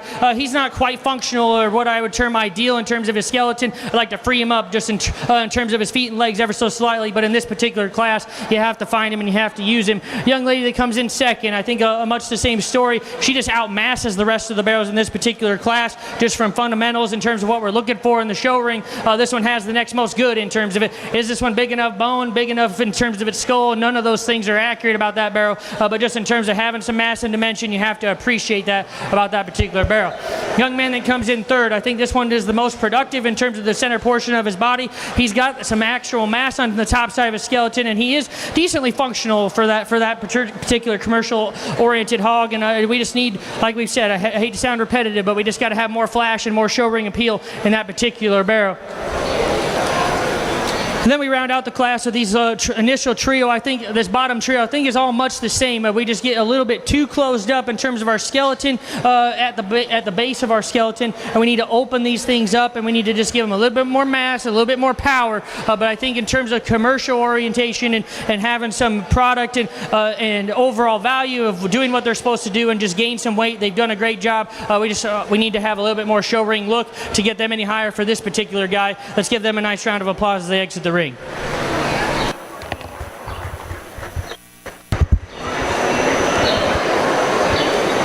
Last call, Class 15, Crossbred Market Barrels.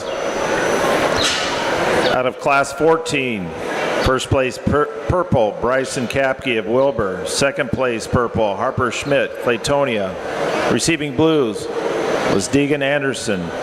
And receiving blues, Peyton Humphreys of Brymore.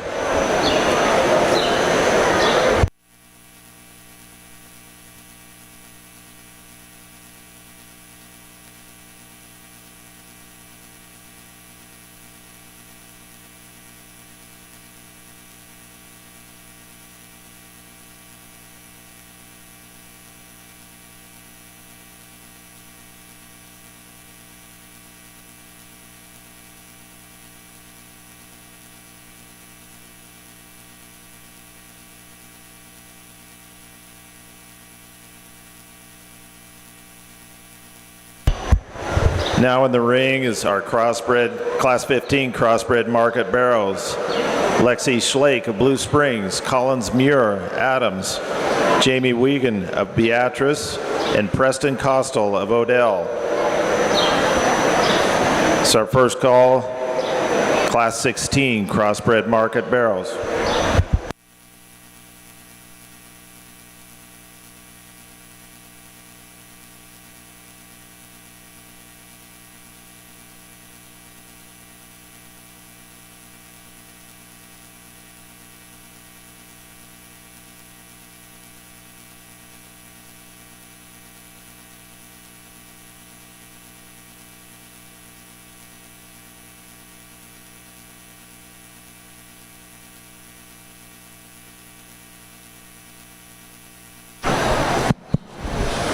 Not trying to go at the speed of light here, but it's getting hot. The pigs are going to get tired, and so we're going to keep this thing moving when it needs to be easy. The young man that wins this particular class does so rather handily. This one is the squares in terms of his back shape. He offers you the most look from the side. He's the tallest at the point of his shoulder. Yeah, does he need to be freshened up in terms of his skin and hair? Absolutely he does, but I think in this particular class, you must find him and you must use him. The young lady that comes in second, I think this barrel has some things that you like about him. If you could take his middle section and put it on another barrel, you'd love him because I think his problems lie on either side of his skeleton. This one gets a little bit lower in terms of his front end, a little bit coarser about that shoulder, a little bit more open about that elbow, and then you get him into his rear skeleton. I'd like to just see him plant and go with a little bit more authority, but a nice county fair barrel for that young lady. The barrel that comes out in third, this one probably has the best body shape of anything in this particular class. I love that about him, and I love his skull shape, but at the same time, we just get a little bit more nondescript in terms of our back shape, and then we start to study that one in terms of our pin set. Our pin set is the lowest in terms of where we see in our other two barrels. We need to pick that guy up in his tailhead and just make that guy just a hair fresher to get around the other barrels in that particular class, but a barrel that I like a great deal for that young lady. Young man that rounds out the class, he's got the cutability advantage in this particular drive. This one is the lean one, but at the same time, we don't have the extras in terms of bone and foot to get around those barrels that we see ahead of him there. But just in terms of sheer mass and dimension down our top and some shape, you have to appreciate that barrel. Let's make sure he has a nice round of applause as he exits the ring.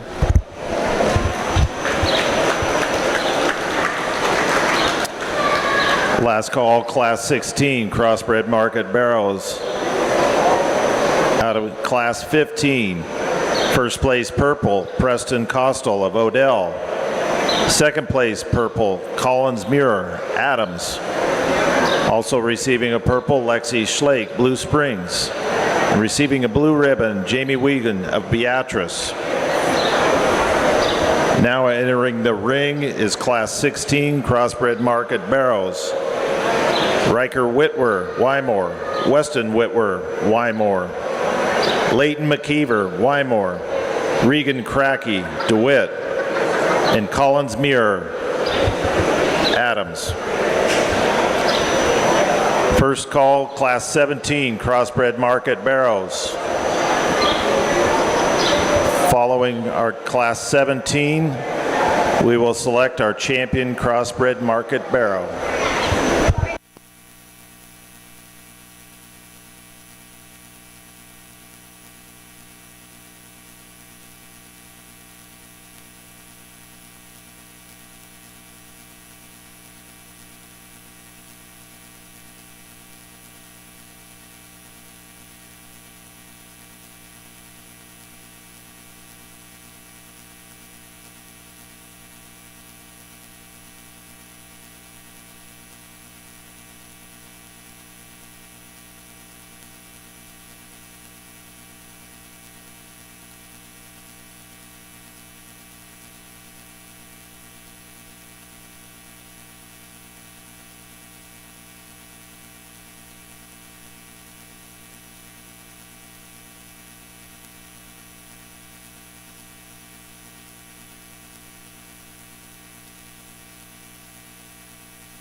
Nice pair of barrows that we have here at the top, and I think the young man brings us one in this particular class just in terms of freshness and spread. You have to appreciate this guy. When you get on the top side of his skeleton, he's got a big old back in him, and that you really appreciate about him. There's things I'd like to change about him. I think he gets a little bit open about his elbow as you study him. I don't think that he's the longest fronted thing that we've ever seen today, and then when he lets him just relax, I do think he could pick him up in his front skeleton just a hair if we're going to be call him ideal, but just in terms of sheer back shape and mass, there's no way to get around him in this particular class.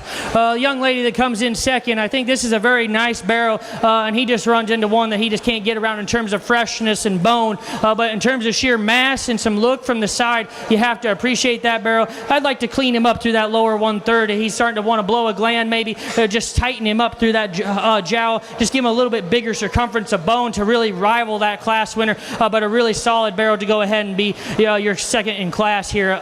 Congrats to that young lady. The young lady over here that gets in third, this barrow is the next most in terms of the shape that we have to our top side of our skeleton, in terms of the hip size and all these things that we want in the ring. But at the same time, we are the lowest fronted. We are one of the smaller boned ones of that initial trio. That's where she lands in third. Then we round out the class with a pair of barrows that just don't have the overall show ring eye appeal and freshness that we want and that we're desired, and we just need to stouten them things up and give them a little bit bigger backs in them.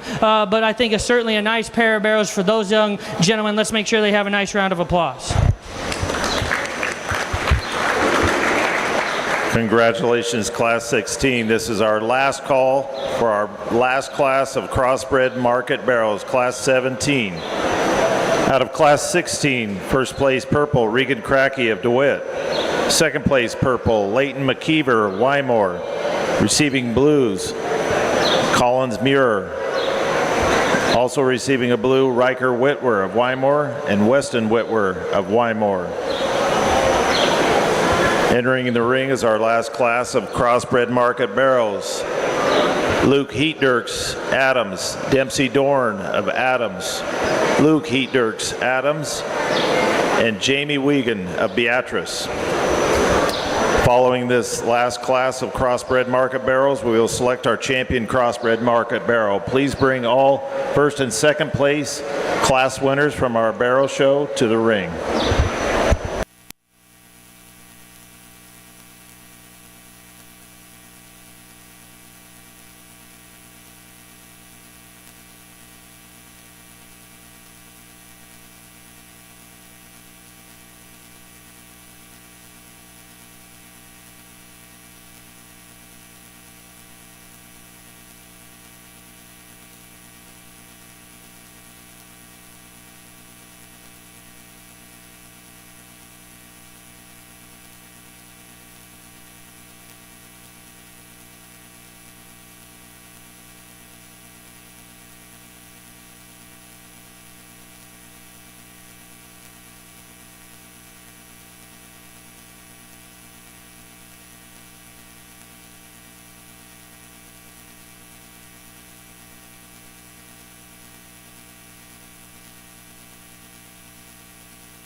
Just 4 barrels here, as I think this is our last barrel class, and I think the barrel that comes to us in the solid black barrel wins this class and wins it rather handily. This barrel is the one that looks like the show barrel in this particular class. He ties his neck in high at the top side. He's got a big enough back in him, and I think he's functional enough in terms of his skeleton. Is he the widest in terms of his pin set that we've seen today? No, he is not. And is he the biggest in terms of his bone work that we've seen today? Also no, but in this particular class, I think he offers the most in terms of show ring fundamentals. Nice class winner to go ahead and start. Young man over here that's going to have your second in class, a barrel that you have to appreciate just in terms of the sheer width that he has to his top, and how wide that one is in terms of his pins and his stifle. He's got some bone advantage over the 2 behind him, and where he really has the advantage over the 2 behind him is he just utilizes his hip and hind leg a little bit better, keeps himself inside that skeleton comparatively the pair that we have here in third and fourth. The barrels in third and four certainly offer a lot of mass and dimension. They're huge in terms of their hips, but at the same time, we don't utilize our hip and hind leg. We get outside of our skeleton. We look a little uncomfortable as you can see that barrel walk across the ring. We just need to smooth those things up, give them a little bit more functionality to get around the 2 barrels ahead of them. Let's make sure they have a nice round of applause as they exit the ring. Congratulations, Class 17. First place purple, Dempsey Dorn of Adams. Second place purple, Jamie Wiegand of Beatrice. Receiving blues, Luke Heatdirks of Adams, and also Luke Heatdirks of Adams. We now ask that all class-winning crossbred market barrels enter the ring. Out of our first crossbred market barrel class, Class 11, first place purple was Kipton Lovett of Pickerel. Class 12, first place purple, Cooper Lovett of Pickerel. Out of Class 13, first place purple, Miles Esau, Beatrice. Out of Class 14, first place purple, Bryson Kapke, Wilbur. From Class 15, first place purple, Preston Costal, Odell. Out of Class 16, first place purple, Regan Cracky, DeWitt. And out of our last class, first place purple, Dempsey Dorn. All these exhibitors will be competing for our champion crossbred market barrel.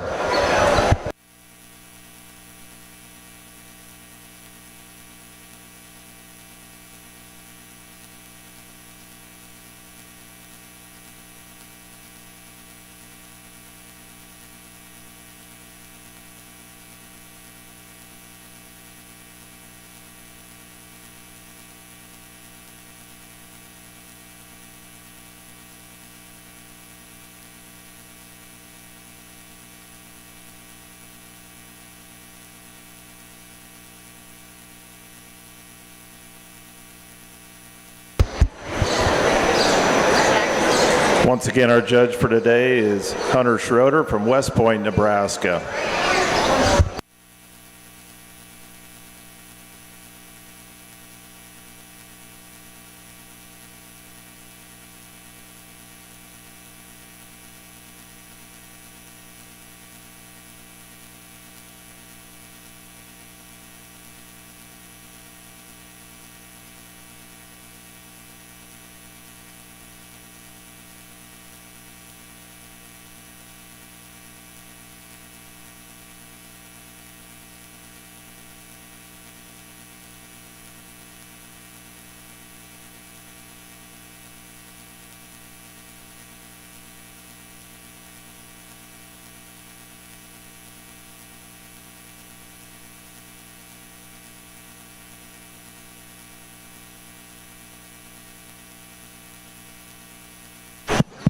Let's give our market barrel exhibitors a big round of applause.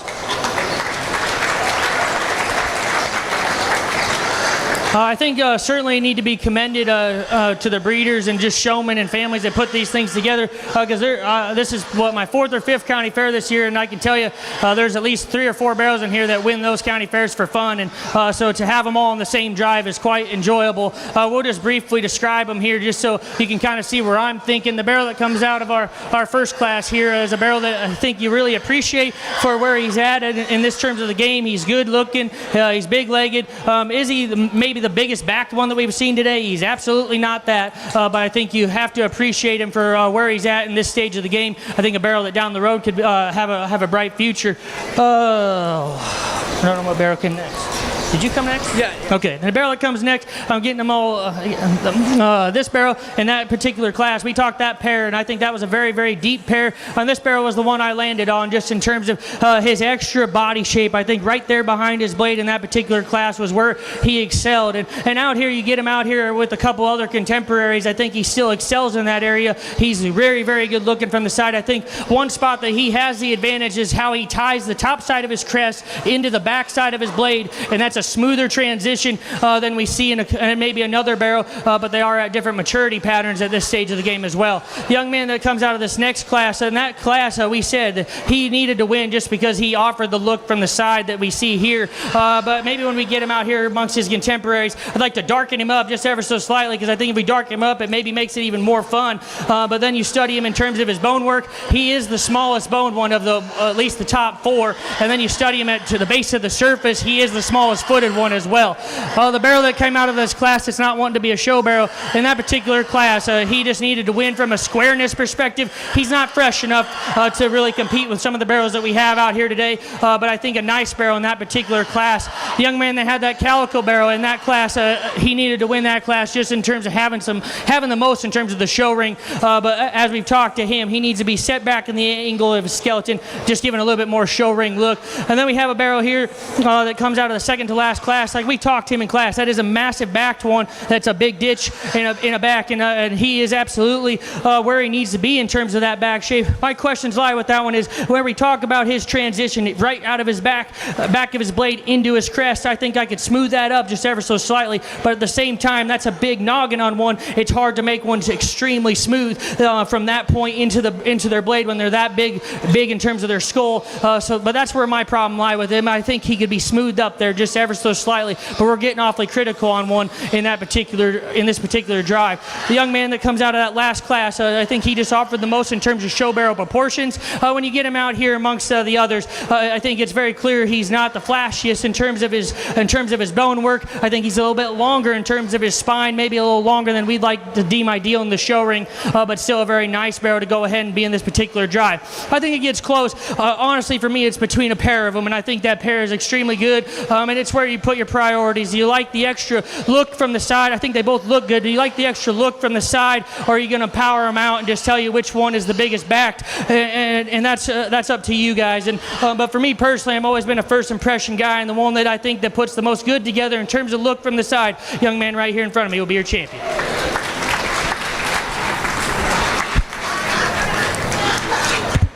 Congratulations, Cooper Lovett of Pickerel, our champion crossbred market barrel. We will now bring in Wyatt Moat We dropped that Pickerel. second place barrel in that particular class, and we talked to him in class, and I wish he'd be a little bit fresher in terms of his hair coat there. And in that class, I think he is the drier sided one. I think there's another one that you just can't get around just in terms of mass, and I think it was an extremely close pair. It's really hard to beat a good barrel like this, but I think that young man will have your reserve champion. Congratulations, Regan Cracky, our reserve champion crossbred market barrow.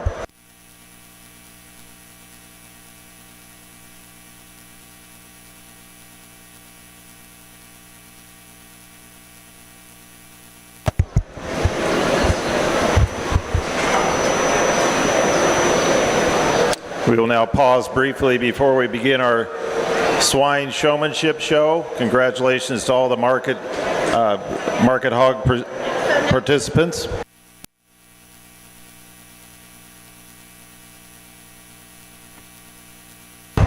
Excuse me. We will be selecting our overall champion crossbred market barrow.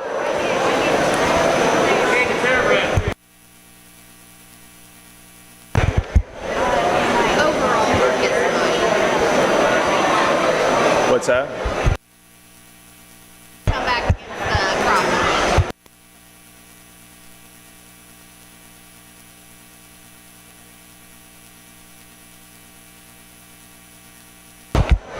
We will now have our selection of our overall champion market barrow, or market hog.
Now in the ring is our selection of our overall champion market animal.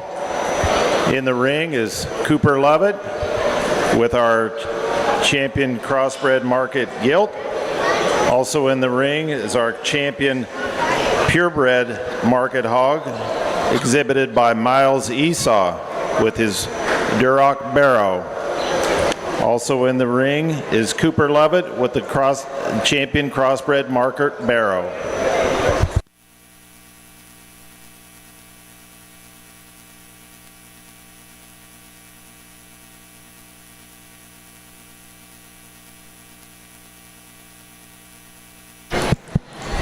Let's give all of our market exhibitors a big round of applause.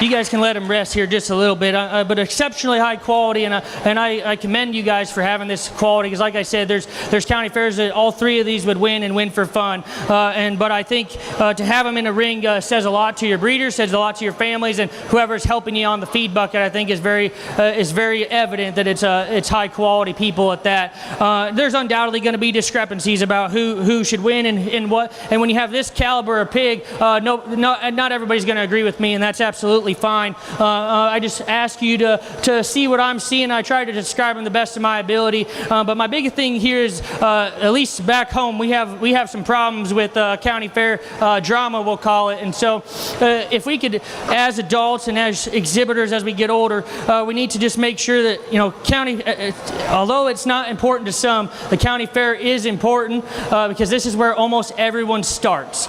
So without a county fair, we can call ourselves a jackpot family if we want, and that's what a lot of us are doing now. We don't care as much about our county fair, but I challenge you to try to care, because if we don't care about our county fairs, we don't have the kids that are going to be in this. And then, like me as a breeder, Brian as a breeder, we cease to exist if we don't have kids and participants in this. And so I challenge you to keep your county fair a positive atmosphere, because I think it's very, very important that these kids have that effect. They should feel like it was a positive atmosphere. They should want to come to the county fair, and we should want them to want to come to the county fair. And so I think it's very, very important that gets just talked about, because we don't talk about us as individuals enough, that we ruin the county fair experience more than the actual exhibitors.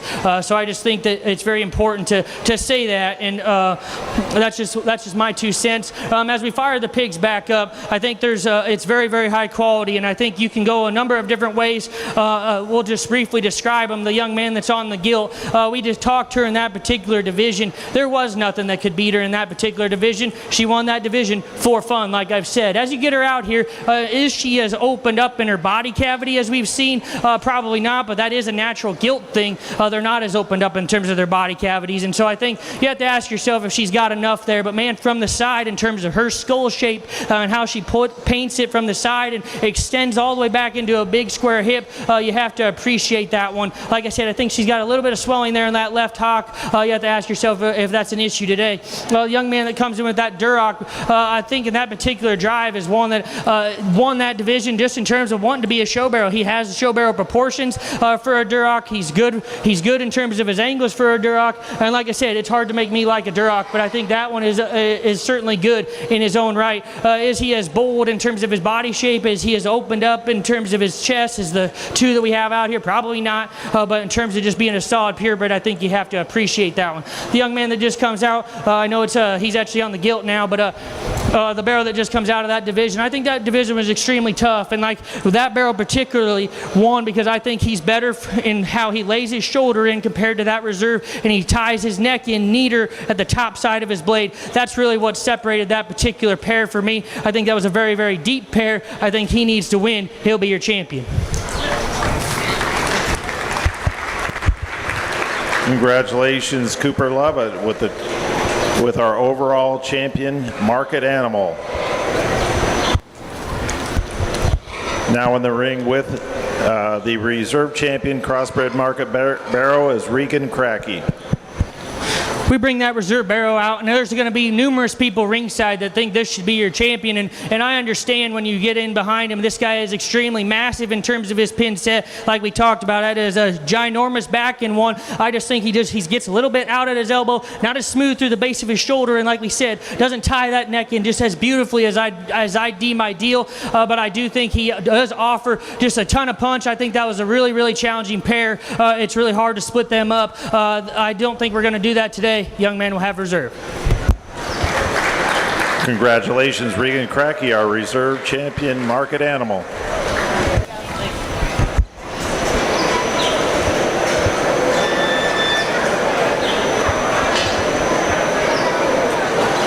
Congratulations to all the market hog contestants.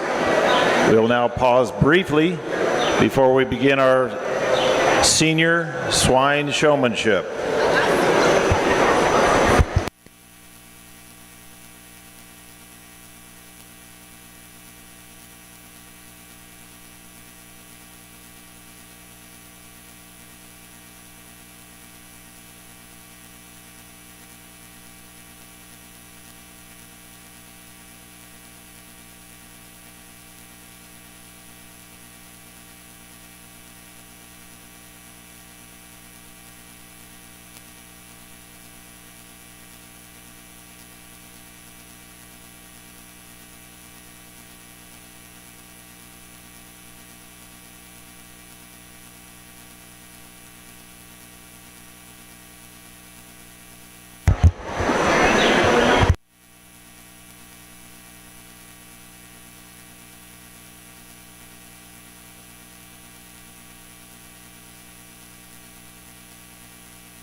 First call, Senior Showmanship, Class 1. First call, Senior Showmanship, Class 1. Braden Humphreys, Berkeley Beekman, Regan Crackey, Peyton Humphreys, and Reese Barnard.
There will be a change in our program today. We are going to combine our Senior Showmanship Class 1 and 2 into one class. So this is your second call for all senior showmen. Second call for all senior showmen.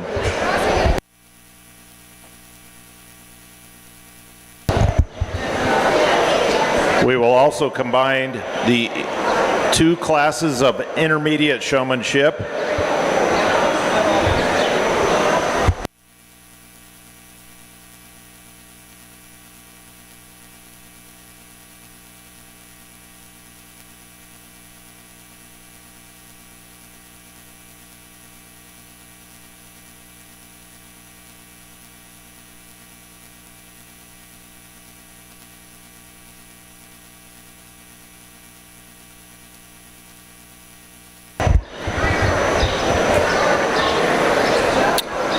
All senior showmen, please make your way to the ring. This is a second call, Class 1 and 2, Senior Showmanship. Braden Humphreys, Berkeley Beekman, Regan Crackey, Peyton Humphreys, Reese Barnard, Anna Pribble, Bryson Kapke, Preston Costal, Austin Costal, and Addison Brandt.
Last call, Class 1 and 2, Senior Showmen.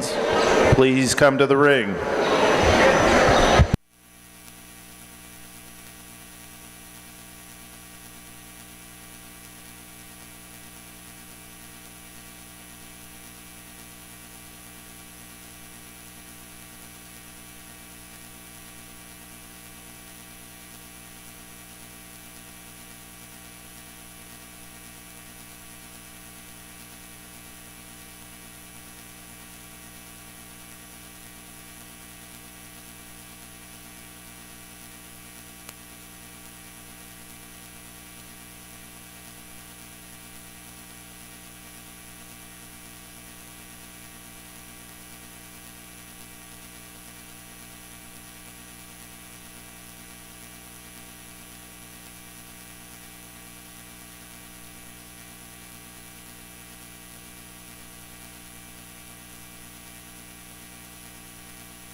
Last call, senior showman.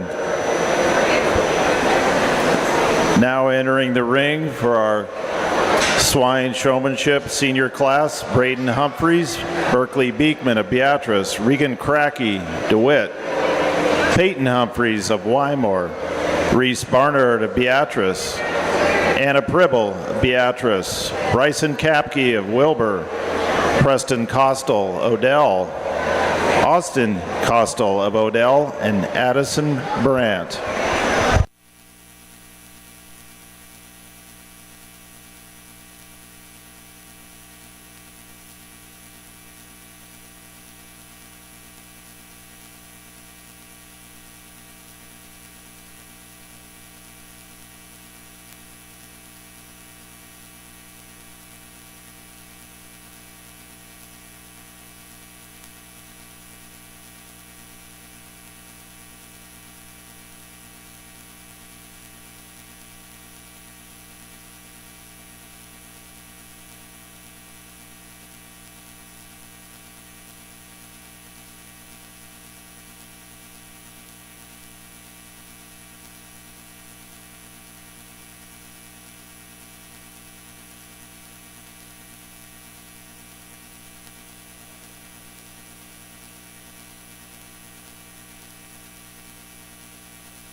As we begin our swine showmanship, I'd like to thank our judge again, Hunter Schroeder from West Point.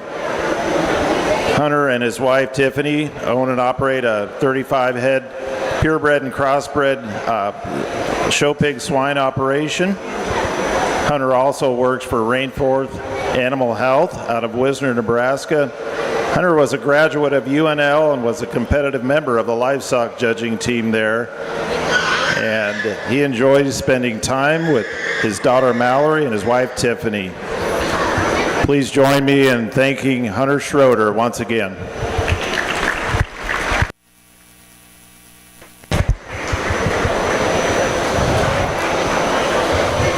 I have a special announcement today. We are excited to have Terry Baumfalk attending today. Terry Baumfalk, currently from Indiana, was once from Adams, Nebraska. He was in town for a reunion of the Sunnyside School near Adams. Terry Baumfalk won the senior and overall showmanship championship in 1968.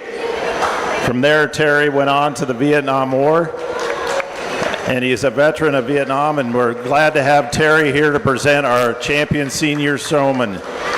Let's all thank Terry for attending today.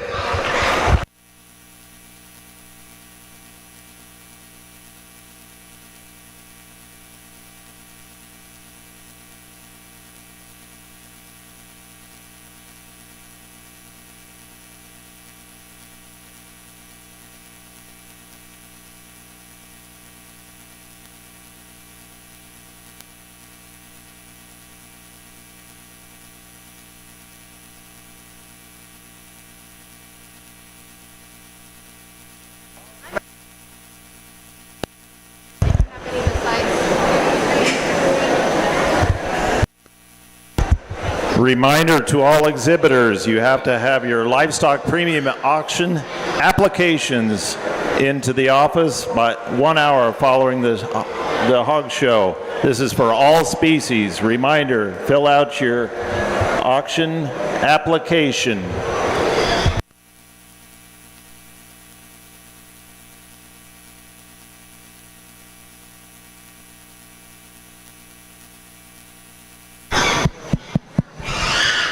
We're going to keep this moving. Like I said, the hogs are getting hot. They all know where the outgate is, and showmanship is very important to me. I was a decent showman back in my day, most would say, and just poise and positioning and getting that hog to look the way and the best of its ability and showing me all the angles.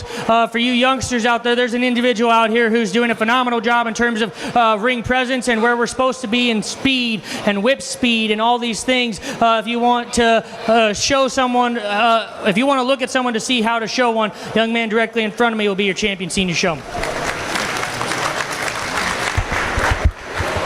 Congratulations, Regan Crackey, our champion senior swine showman.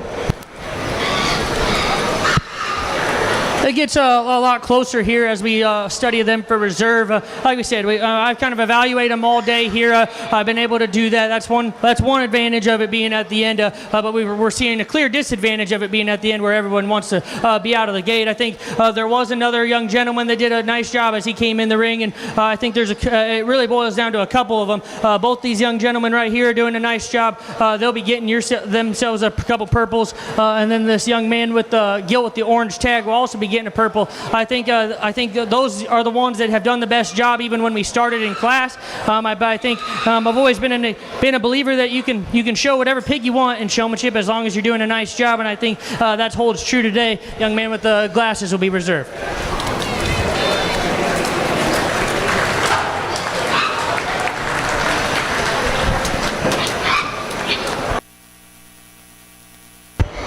Congratulations, Braden Humphreys of Weimar, our reserve champion senior showman. We will now select the third and fourth senior showman.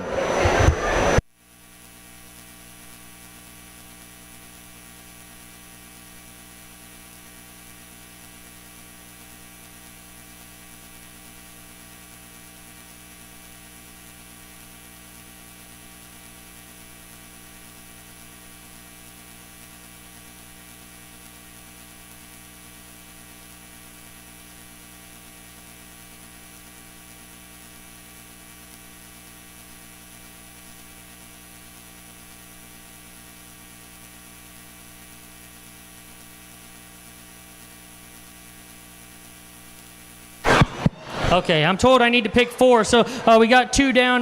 The third place, like we said, it gets real close between a pair of them, but I think, like I said, in how he showed in his particular class, young man there in the corner with the Hamp Gill will be your third place showman. Thank you. What's that? He was reserved. Yep. Congratulations, Addison Brandt, our third place senior showman. I'm told I need a 4th place showman, and it gets actually really close between the 2 young gentlemen right here in the middle of the ring. I think they've done the nicest job in keeping those pigs moving. It comes down to first impressions of what I saw earlier. Young man directly in front of me will be 4th.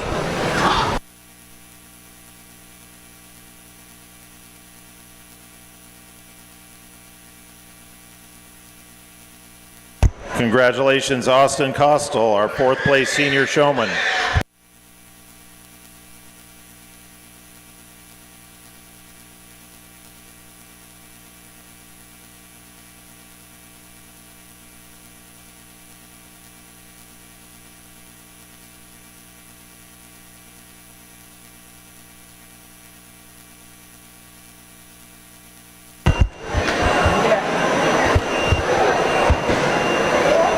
Second call, all intermediate swine showmen. We will be combining both class 3 and class 4. All intermediate showmen.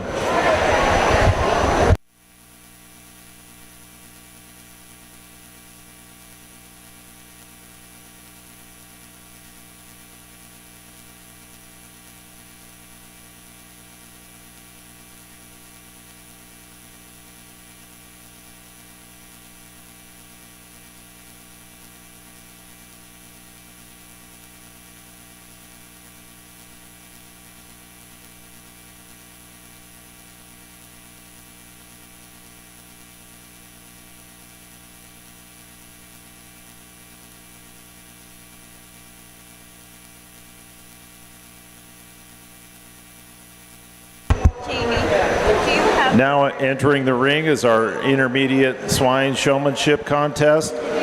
Dayton Dorn of Adams, Baylor Barnard, Beatrice, Wyatt Moat, Pickrell, Devin Anderson, Odell, Ava Schlake, Blue Springs, Miles Esau, Beatrice, Casson Niemeyer, Cortland, Lexi Schlake, Blue Springs, McCoy Eisenhower, Adams, Jared and Lindner, Blue Springs, Harper Schmidt, Claytonia, Axton Brand, Claytonia, and Strider Brand of Claytonia.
Once again, we'll be selecting our top 4 intermediate swine showmen.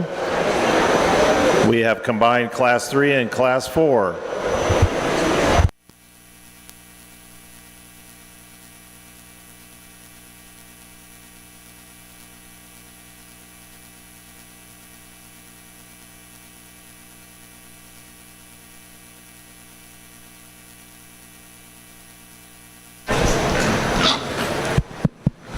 We're going to keep 5 showmen back here to resort, and we'll dismiss everybody else. But let's make sure those kids get a nice round of applause. The pigs are getting tired, but make sure they have a nice round of applause.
Let's give these 5 individuals a big round of applause.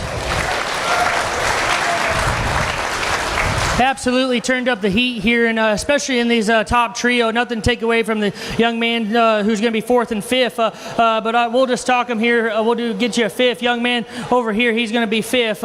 I think this one does a nice job. We just got to get a little bit more aggressive, get that pig off to where we want, and a little bit more eye contact, and we can compete. Young man with the bluegill's going to go ahead and be 4. This guy, he's gotten better as the drive goes on. At times we get a little bit far forward on our pig, a little bit farther away from our pig as well. We got to fix those things. Now we have a showdown here between the 3 young individuals in the middle of the ring here with the Duroc, the Hamp, and this White Barrel. This is how we want to show pigs, folks. We want to show them cool, calm, and collected, and I think they do a very nice job of that. I will say certain little things. I do think it is important that you do shut your own gate, just because it can create some traffic issues for other exhibitors as they enter the ring. I think that is important. Not a deal breaker, but I do think it is important. And just making sure that you know where I'm at and just calming that whip down. I think there's a couple individuals we get as we get down with less and less, we speed up our whip, and that when we speed up our whip, we get that pig more irritated. So just calm that whip down. That pig's going to last us longer. And then I believe in making sure we walk with a natural stride. There's a thing in the show world that we're kind of I describe it as a little bounce. Man, I hate it. I hate that we do that little bounce, and I wish I could just go back to whoever started it and it would go extinct, because I think that it's a big distraction, especially amongst young ladies that do it, especially at the national level. I think it's a thing that we need to stop doing, and so I appreciate just a natural speed and a natural walk on there. And I think there's one individual who combined and did the most good of those things that I've just talked about. Young man with the Duroc will be your champion.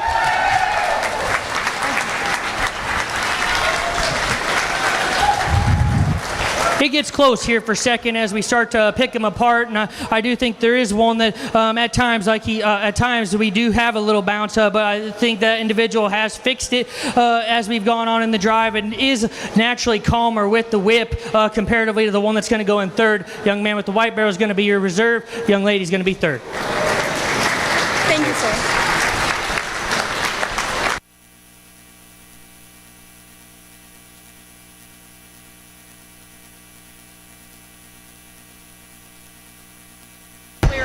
Congratulations to our intermediate showman. Our champion today is Miles Esau. Beatrice, reserve champion Wyatt Moat.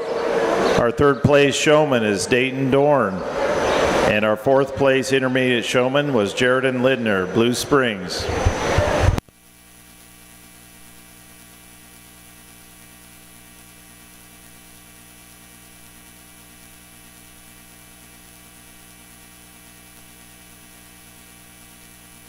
The senior.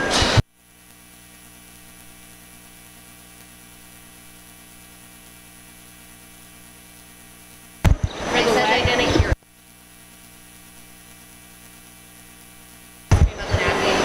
Last call for our first class of junior showmen.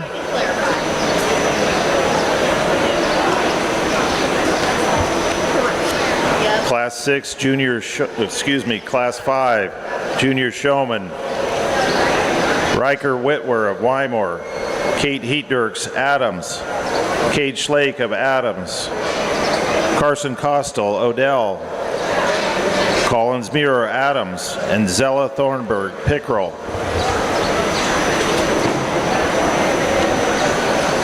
We will have 3 classes of junior showmanship, followed by our selection of our champion junior showman, reserve champion, and 3rd and 4th junior showman.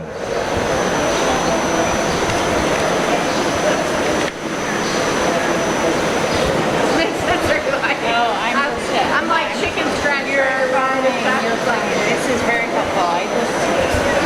They go so fast. It does.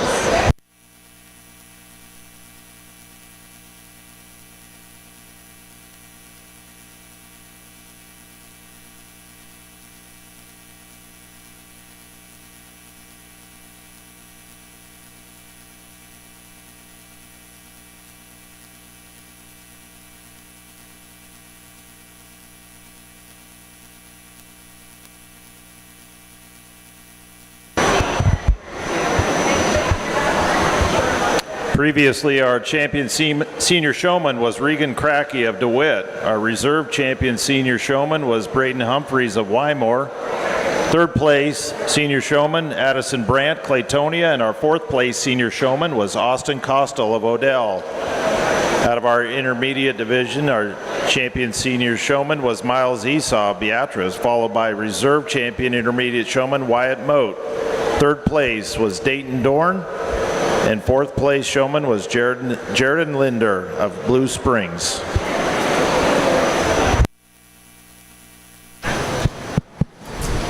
We're just going to keep two individuals back in this particular heat, and I think they did the best job in terms of entering the ring and getting that pig out of the crowd. My advice to you four individuals over here is get that hand off that pig. That pig stops a lot more frequently when we get that hand on the pig, and then just utilize how we hold our whip a little bit more.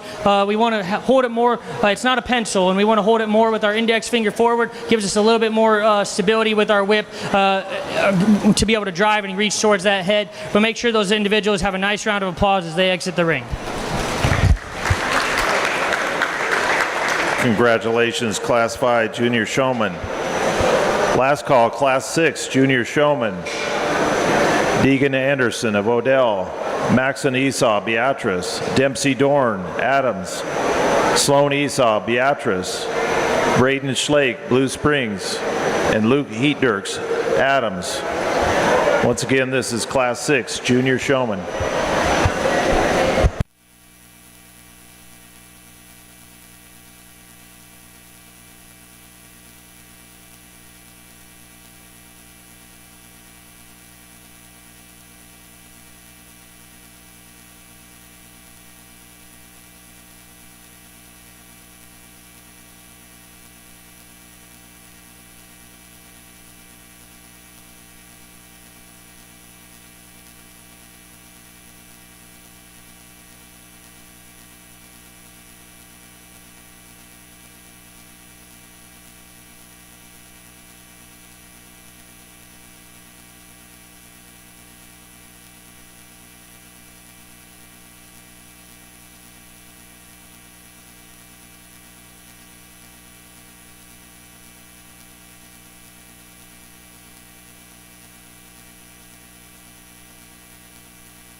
Second call, Class 7 Junior Showman.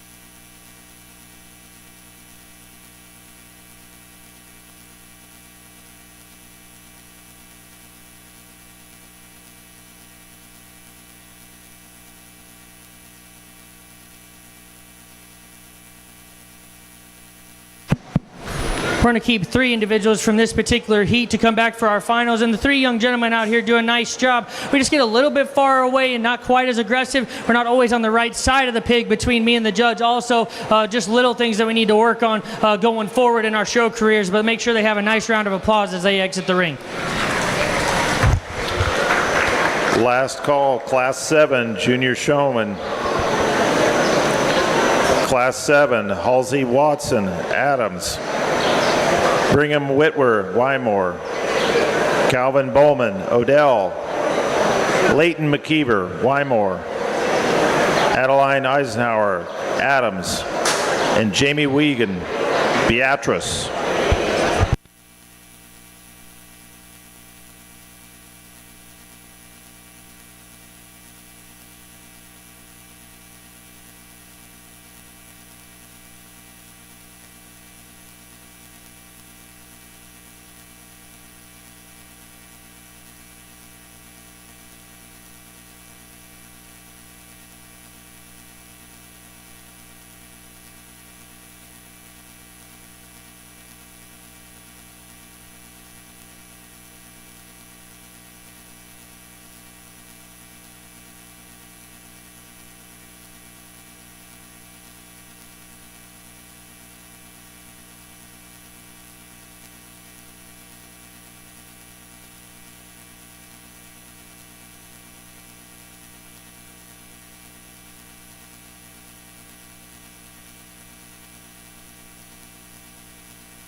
going to keep the two young ladies out of this particular heat. And the three young individuals left out here, we just need to get her a little bit off the rail in this scenario. Young man with the spot gill, we just got to maybe know a little bit more where I'm at and get on the right side of that one, pick that brush off that pig ever so slightly. And then the young lady, we get a little far away from our pig. We got to get a little bit closer to that pig so we can get a little bit more on that pig's head and have a little bit more control. But let's give those three individuals a nice round of applause.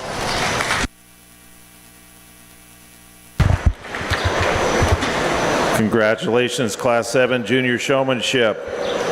We will now select our overall Junior Showmanship champion. Out of Class 5, we have Kate Heatdirks of Adams, Gage Schlake of Adams. In Class 6, we have Max and Esau Beatrice, Dempsey Dorn, Adams, Sloan Esau Beatrice. Out of our last class, we have Halsey Watson out of Adams and Leighton McKeever of Wymore.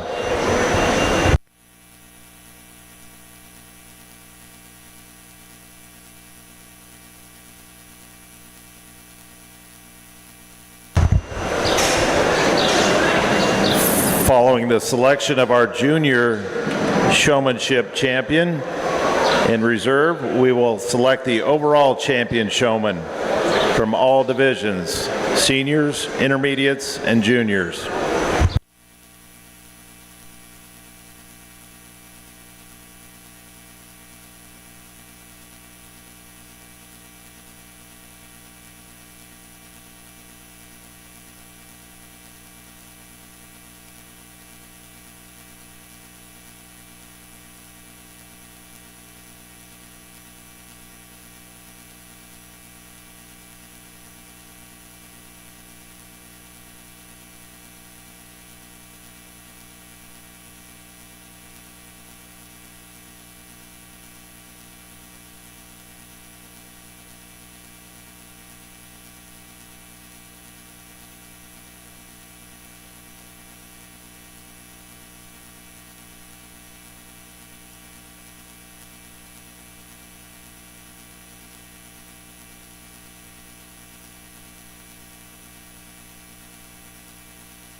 Let's give these four individuals a big round of applause.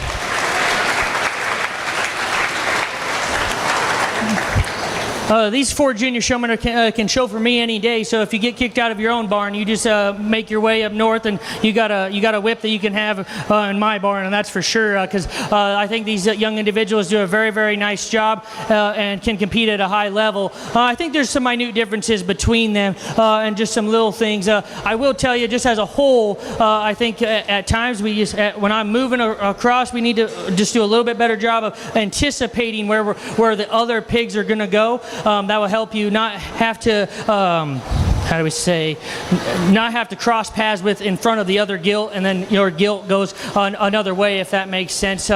Just anticipating where your surroundings are a little bit more, and then when I come in behind that pig, I want you to. It does take time, but I want you to go around the front of that pig instead of behind the pig. I'm old school like that. I know in the jackpot world it doesn't matter, but to this guy it does. And what I mean by that is when I come in right behind, I want you to go around the front of the pig. That way you're never between me and your particular pig, and neither one of these 4 did that. I just think going forward, I think it's something that you guys can work on and train with going forward. Well, like I said, I think there's minute differences in how we utilize our whip and the calmness that we present, but I think we'll work our way up here from 4th up. That way we can keep the suspension a little bit. Young man here with the Durocs is going to go ahead and be 4, and I think he does a phenomenal job. Where I get nitpicky on him comparatively to the young ladies out here is we get a little bit more distant, a little bit farther away at times, and it's not a speed race necessarily, but we are more on the outside edges than I'd like to deem ideal. So I think if you could just come in and show me a few more views more so than just back and forth, I think that would be more ideal. But a nice job. Congrats to that young man. Then we get left with the 3 young ladies out here who certainly are putting on a show here. I think it gets very close, but the young lady directly in front of me is going to go ahead and be 3rd. I think she too does a nice job. Where I'd like to fix her is right when there's a big group, we sometimes get crowded. Like right there, I just want us to be able to anticipate that a little bit more. When she gets out here by herself, she does a very nice job, very cool, calm, and collected. But it's when we turn into our pigs and stuff, we get a little bit, I don't want to say, a little bit more reactionary, if you will. We let the other pig decide where we're going to go. If we control that pig's head, we decide where we're going to go. That's what I would tell you about that. And then these 2 young ladies out here, I do go to the jackpot shows. I'm aware that they jackpot. I think the young lady in 3rd also does. And it takes time and hours in the barn to get them to be trained to this ability. I've got an almost 2-year-old there in the barn, and she loves the pig deal, and that's good. And I hope she can show one day as good as that we see here, because I would take that all day long. And the minute differences between the 2 before I get you a champion. I think one of them it gets a little bit farther away than I'd maybe like ideal. I think one of them gets a little bit more aggressive with the whip at times than I deem ideal. But I think it does between those 2. I think those are just the very minute things that I would change. I think they both do a phenomenal job. Pick them how you like them. Young lady, you'll be champion. Young lady, you'll be reserve.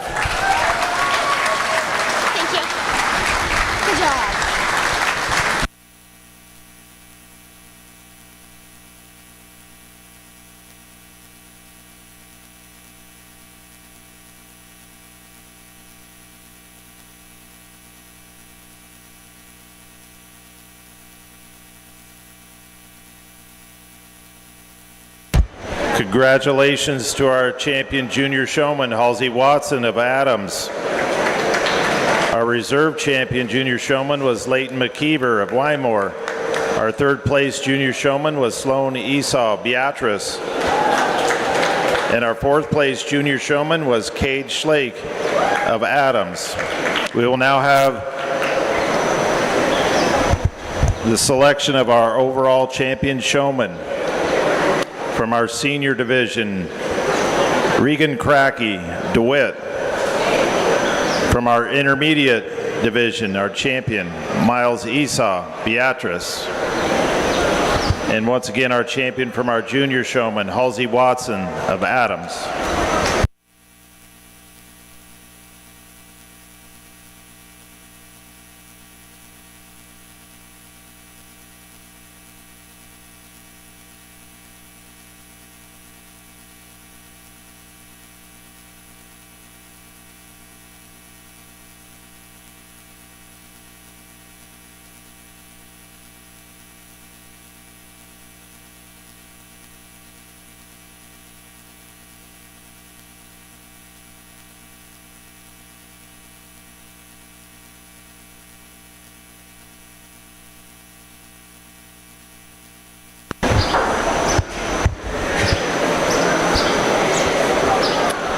Once again in the ring, our champion senior showman is Regan Crackey of DeWitt. Our intermediate champion showman was Miles Esau of Beatrice. And our champion junior showman, Halsey Watson of Adams. They are competing for our overall champion showman at the Gage County Fair. Let's give all of our showmen a big round of applause.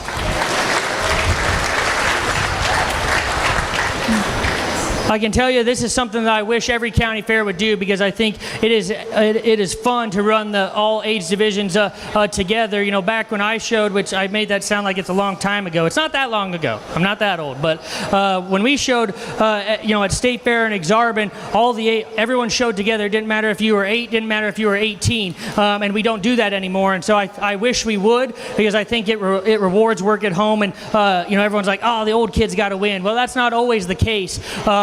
It's not always the case, but I can tell you it is the case today. Young man, you'll be your champion. Congratulations, Regan Crackey, our overall champion showman.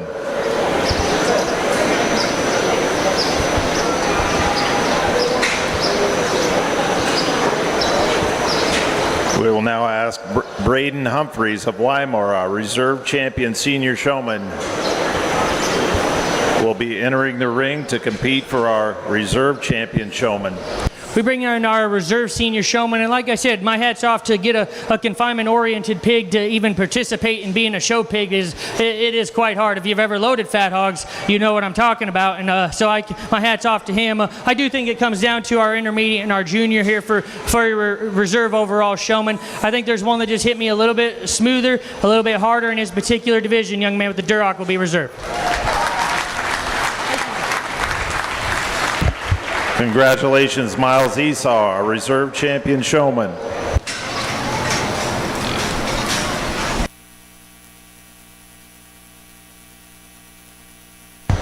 Now entering the ring is Wyatt Mode of Pickerel, our reserve champion intermediate showman.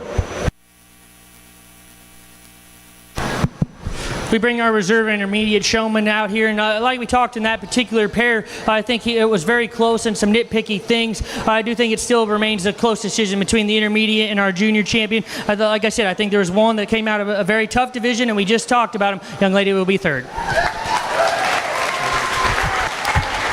Congratulations, Halsey Watson of Adams, our third overall showman. Leighton McKeever will now enter the ring for our fourth overall showman selection. Here's my toughest decision of the day, I can tell you, because I think they both do a very, very nice job. And some of the little things that we've talked about throughout the class, in body position and turning and just being cool, calm, and collected. And it comes down to which one would I want to put on the whip at the end of the day for one of my pigs, if I could, in this scenario. I think it's very, very close. Again, pick them how you like them. Young lady, you'll be fourth. Congratulations, Leighton McKeever, our fourth overall showman. That will conclude our showmanship portion of the Swine Show. Attention to everybody that have pen of 3 market swine. That will be conducted in the show, or in the hog barn. We have Jamie Wiegand of Beatrice, Peyton Humphreys of Weimar, Collins Muir of Adams, Lute Heekdirks of Adams, Miles Esau of Beatrice, Sloan Esau of Beatrice, Bryson Kapke of Wilbur, and Anna Primmel of Beatrice, and Zella Thornburg, Pickerel.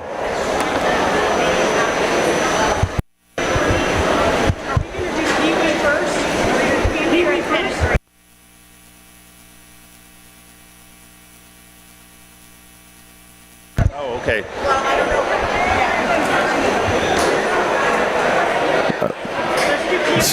Excuse me, program change. We're going to do Pee-wee Showmanship. Pee-wee Showmanship, attention in the barn. We are going to do Pee-wee Showmanship before the pen of 3. This is program change. We're going to do Pee-wee Showmanship right now. Pen of 3 will be after the Clover Kids Showmanship.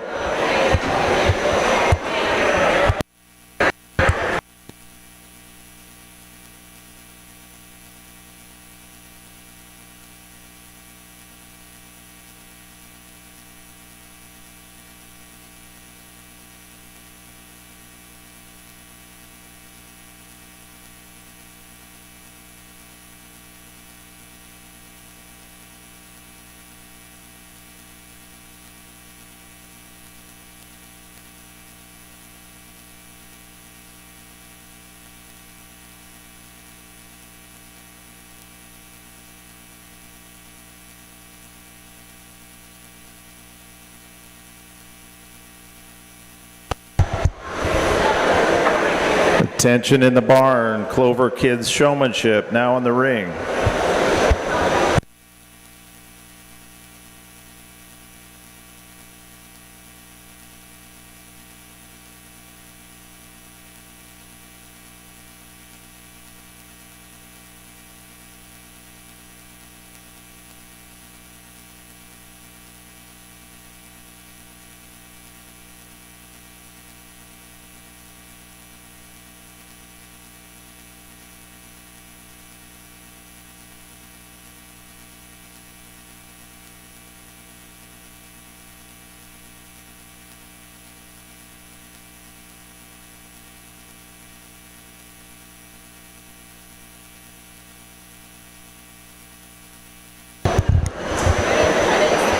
Once again, we'd like to thank everybody for their help with the 2026 Gage County Swine Show.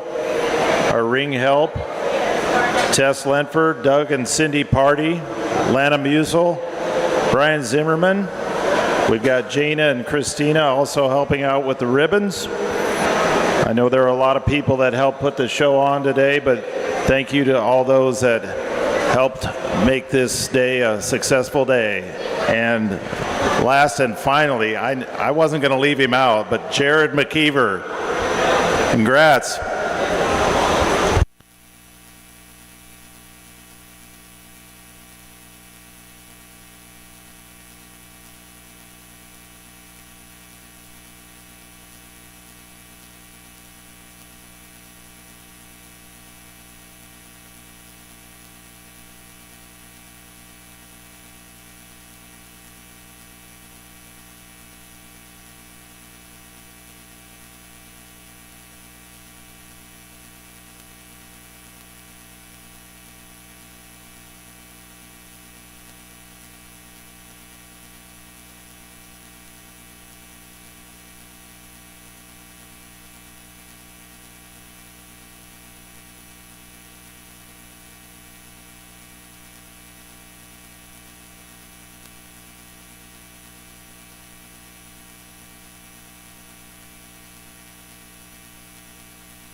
Now in the ring is our Clover Kids Showmanship.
As our Clover kids are showing, once again, I'd like to thank Hunter Schroeder from West Point, Nebraska. Our judge today did an outstanding job and a very warm day today. So thank you again, Hunter.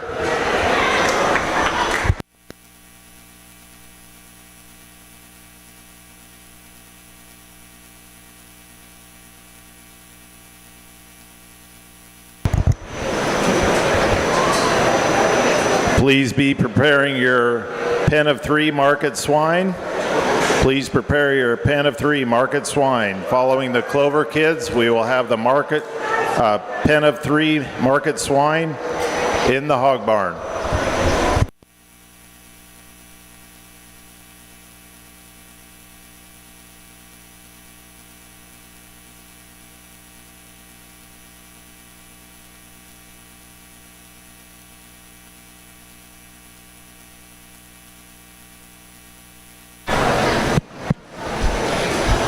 Okay, let's give all of our peewees a big round of applause. They can certainly stay in the ring as long as, make sure all the grandmas and parents get all their pictures. That's what's the most important. So I think they all did a very nice job. Got to talk to them all real briefly. But let's give them another round of applause as they are the future of this industry. And thanks for having me.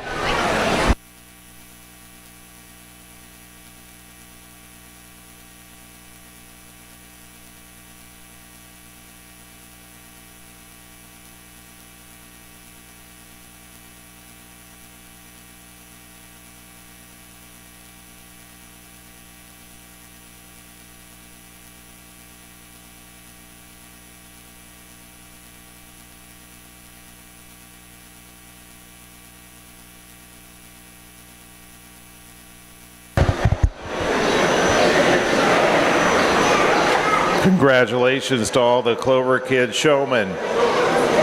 We will now have the pen of 3 market swine in the hog barn. Our contestants are Jamie Wiegand of Beatrice, Peyton Humphreys, Wymore, Collins Muir, Adams, Luke Heatnerks, Adams, Miles Esau, Beatrice, Sloan Esau, Beatrice, Bryson Kapke, Wilbur, Anna Pribble, Beatrice, and Zella Thornburg of Pickerel.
Attention in the barn.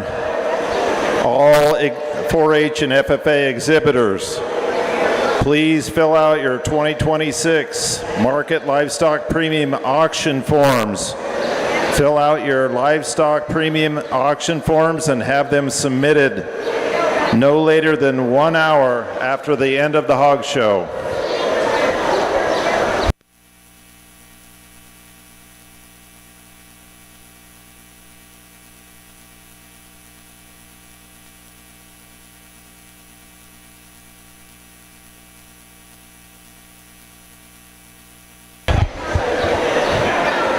Once again, thank you for all the Pee Wee Showmanship participants, and thanks to our sponsors, the Gage County Ag Society and Farm Credit Services of America. Thank you to those sponsors.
One last reminder, please fill out your livestock premium auction forms.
Congratulations to Miles Esau on being the grand champion pen of 3, and congratulations to Luke Heatdirks on the reserve champion pen of 3.